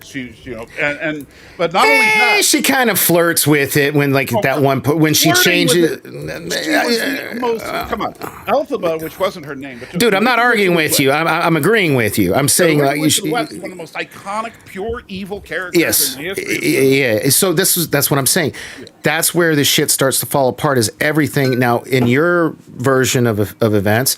That's one way to do it, 100%. And I would agree with you, and I would like that better than what they did. And in fact, when she flirted with the idea, I started to think that's where they were going with it. Like when, she's all throwing her temper tantrum and tearing shit off and exposes the guns and has on that different outfit and says, they want me to be wicked, then I'll be wicked. So I thought that's where they were going with it. That's not where they went with it. And that would have worked too. Instead, what they tried to do was tie it in to The Wizard of Oz, and they do such a terrible fucking job of it that this movie not only ruins the first Wicked, it ruins The Wizard of Oz. So when I'm done talking to you today, I don't ever want to talk about this movie again. I may not even leave a review for it. If I do, it'll be very, very short, and I'll give it maybe I can't give it a 0. Maybe I will give it a 0. It's going to be a really fucking low score. It's a terrible, terrible movie that makes 2 other movies worse movies if I'm supposed to believe this is what happens. Okay, now take a look at the Tin Man. Okay, so they want to go into introducing these characters and giving us some insight and some backstory into the Tin Man. I thought that was an interesting idea. The idea, sure. Execution makes no sense. What is he? Kill the Beast in the fucking Beauty and the Beast? He's like Gaston. Remember the scene I'm talking about where he's just like, where the hell did that come from? That does not jive. You were talking about how great hold on. You were talking about how great the first movie is. You want to know what really pissed me off after seeing the first movie? What's that? The realization is that when Dorothy's house came crushing into Munchkinland, it squashed an innocent girl in a wheelchair, and everybody was cheering it on. Exactly. And that was from the first movie. And they did not. No, and I talked to, in fact, my girl got mad at me about this because she didn't realize this and said I spoiled something. But I made the comment about, man, it's such a shame that this sweet young lady's going to end up dead under a house. And she's like, thanks for spoiling. I was like, baby, in The Wizard of Oz, she says that you killed my sister. So we know that she's going to become the Wicked Witch of the East. Flippers. Yeah, the slippers, the saw. Well, and then they don't give us the iconic scene of the legs out. I guess because in the Wizard of Oz, they kind of shrivel up and roll under the thing. But I don't know. It was so poorly done. If you wanted to make this a good movie and try to do the stuff you're trying to do, she's got to break bad. What's the sister's name? Anybody remember the sister's name? Nessa, I think. Nessa. Thank you. Yeah. Nessa needed to break bad, and not just kind of break bad like she did. Oh, she's a governor with overreach. Screwed up kind of make a spell. No. Before that, even she was not letting animals, and then she added munchkins. They were not allowed to travel or leave, which is why she made Bach her personal house slave, and he started to resent her. So they started planting the seeds of making her she bad. Was actually more evil than Elphaba. Yes, exactly. But she never had a true break bad moment. She just sings a number. She's all distraught and lamenting and calls herself the Wicked Witch of the East. Nobody else refers to her as that. It's never set up anywhere that, it's just that, Glinda screws up and she's hurt and she's crying. And she says, if you want to get to Elfie, go for her sister. Now, she didn't intend for them to kill her sister. That's just what happened. So I think that was very, very poorly executed. If it needed to fit into The Wizard of Oz, Nessa had to break bad. Way more than she did. I'll tell you, she had to be seen as the Wicked Witch of the East and at least referred to it fucking one time. Sorry for my cussing. At least one time before the house falls on her. So that right there shits on poops on the Wizard of Oz, and really bothered me. So that's just one thing. But continue. Sorry. Here's another good fix. You saw I'm really worked up about this. I was looking forward to this movie. I hated this movie, but I hated the first one too. But I love the first one. That's why this breaks my heart so much. That's why I'm so mad. But one thing that this would have been another great fix, and I think it would have been a clever way to tie this up in part 2 here, is if we have the whole thing with Glinda knows Elphaba's not really bad, and so does Fiyero, and that comes up. Well, it comes up a few times. In public, in the engagement scene. You know what I mean? That was, anyway. Yeah. So what you do is, and it wouldn't take a lot of crazy writing to do this, is you have a thing where you find out the whole thing was a bait and switch, and that truly the Wicked Witch of the West is Michelle Yeoh's character.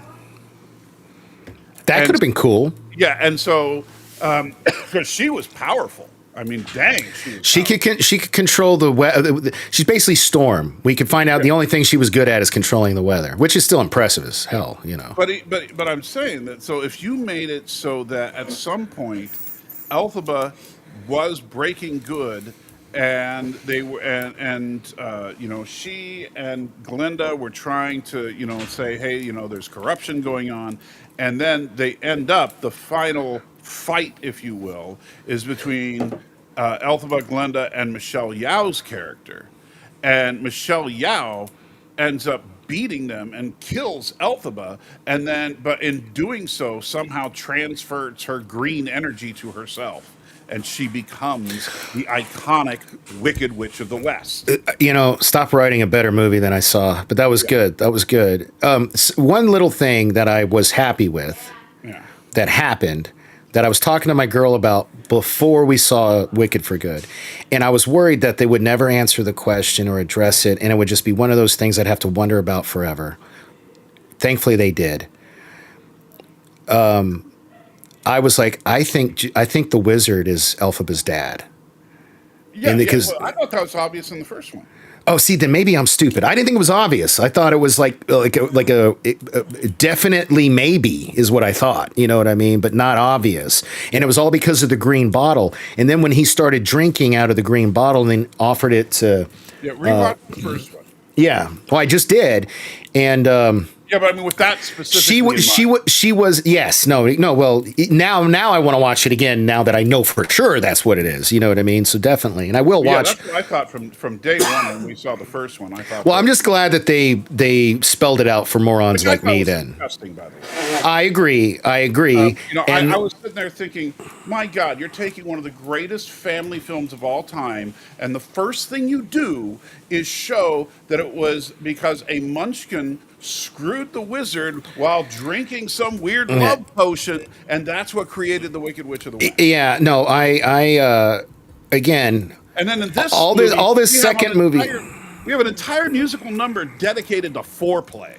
Yes, I thought that was absolutely this movie. Like I said,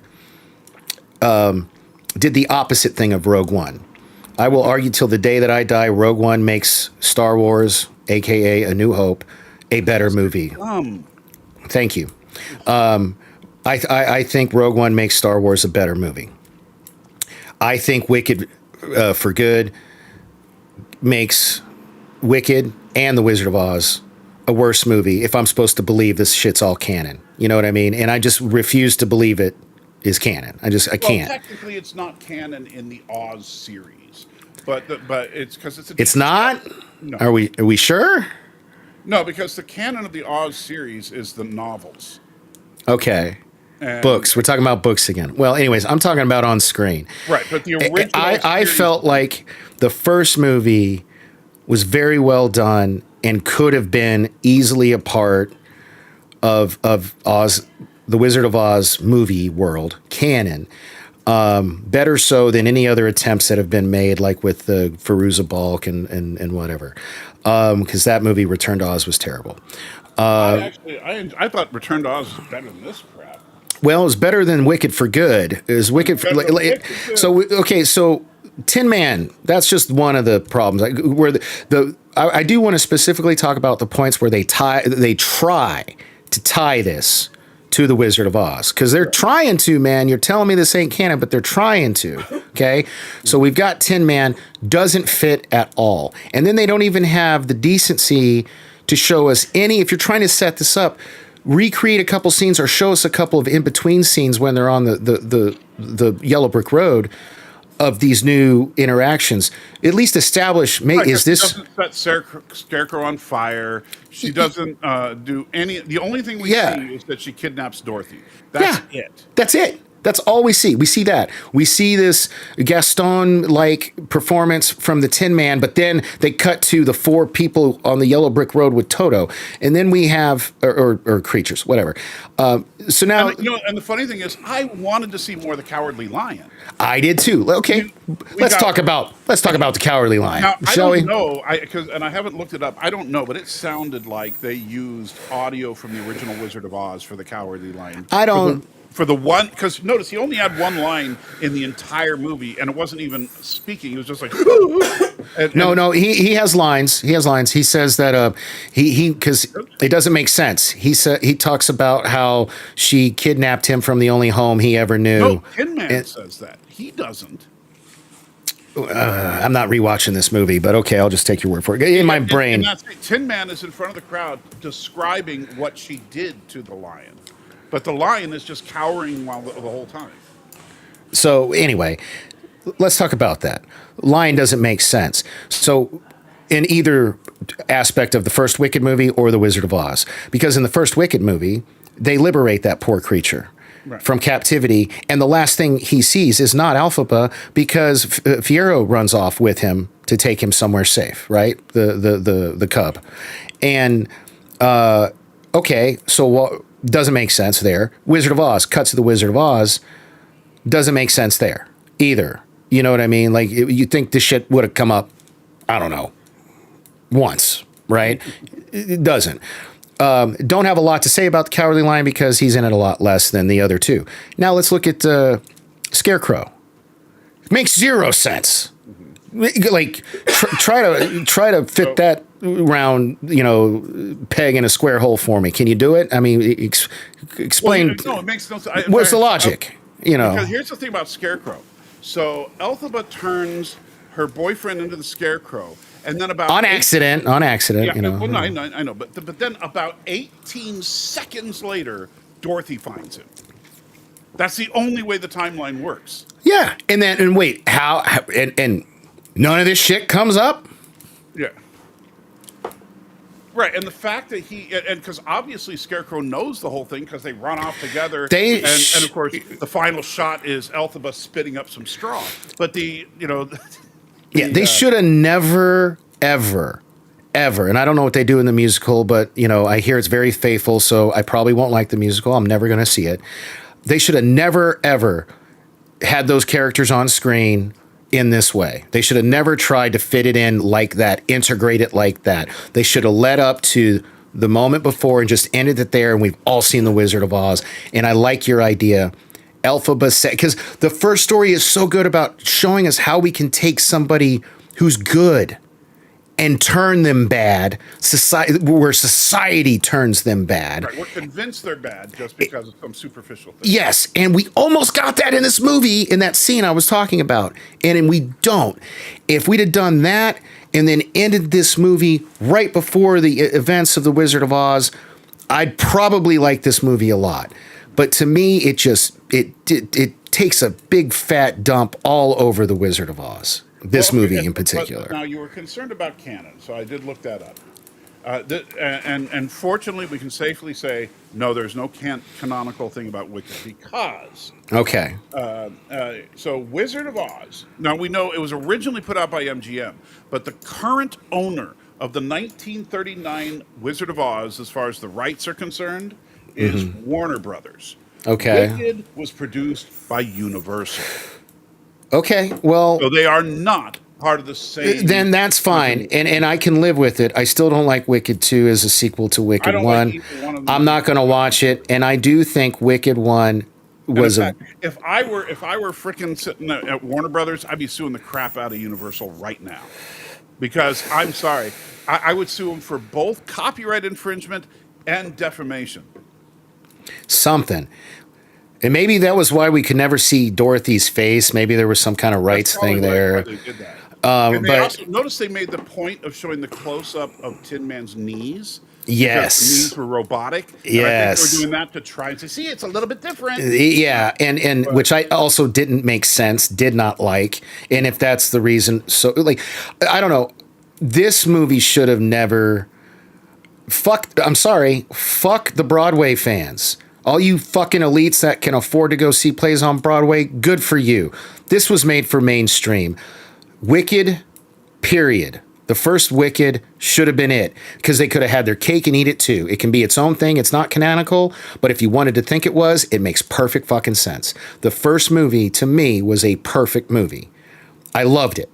This movie is trash and should have never been released. And the only saving grace for the studio is they didn't spend hardly any money on marketing this film. At all. Did you notice that? This movie had... Yeah, almost no marketing budget. And I hope it does poorly. I hope word of mouth gets out. Well, and it probably will, and it shouldn't. And I will say, you know, when we went to see it, we saw it today, and the theater was packed. Oh, you didn't see it until today? No, we saw it today. Okay. And the theater was packed with a bunch of teenage girls who, when the credits started, were cheering. Before the movie even started? No, the end credits. Oh, the end credits. Really? Yes. So they're clearly fans of the play, because everything I've heard is, it to a fault, it is very, very loyal to the play. Well, like I said, I think this, I think this movie was trash. I think the first movie was trash, which is just... I'll never agree with you. The first movie is a perfect movie. This movie, what is it you call a movie when it's worse than a zero? You have an old thing, I forget, from back in the day when we did... Well, No. It's a 5 is what is if I score a movie 5 out of 10, then that means it's the same as watching paint. Oh no! Didn't you used to call it an FU if it was worse than a zero? FU out of 10 is the absolute worst possible. This is an FU out of 10 for me. So I think my first one. No, that's not my first one. My first one was The Room. Yeah. Sorry. I would give this one. I don't know. Yeah, I would probably give it an FU out of 10 because The Wizard of Oz is such a wonderful. Yeah, this ruins The Wizard of Oz. Yeah. To me, yeah. So I got to take a dump on one of the greatest movies of all time ever. Dude, it's being shown in the Las Vegas Sphere right now. The Wizard of Oz, for ticket prices that are easily 10 times, if not 20 times more than what I paid for an IMAX ticket to see this brand new movie. Okay, so Wizard of Oz has stood the test of time. It's a great movie. And this Wicked for Good, this is hurting my soul because I love the first one so much. This movie is terrible, and it's terrible for the Wizard of Oz. Like it shits all over it. I'm sorry. It just FU out of 10. I'm done talking about it. We can talk about other things if you want. So then, let me ask you, what do you think about Starfleet Academy? I was just talking to Eric about this yesterday. Are you doing that thing where you're going to cut me off, or do you really want me I'm to not answer going this? to cut you off. I want to know what you think of Starfleet Academy. Only reason I'm going to give the first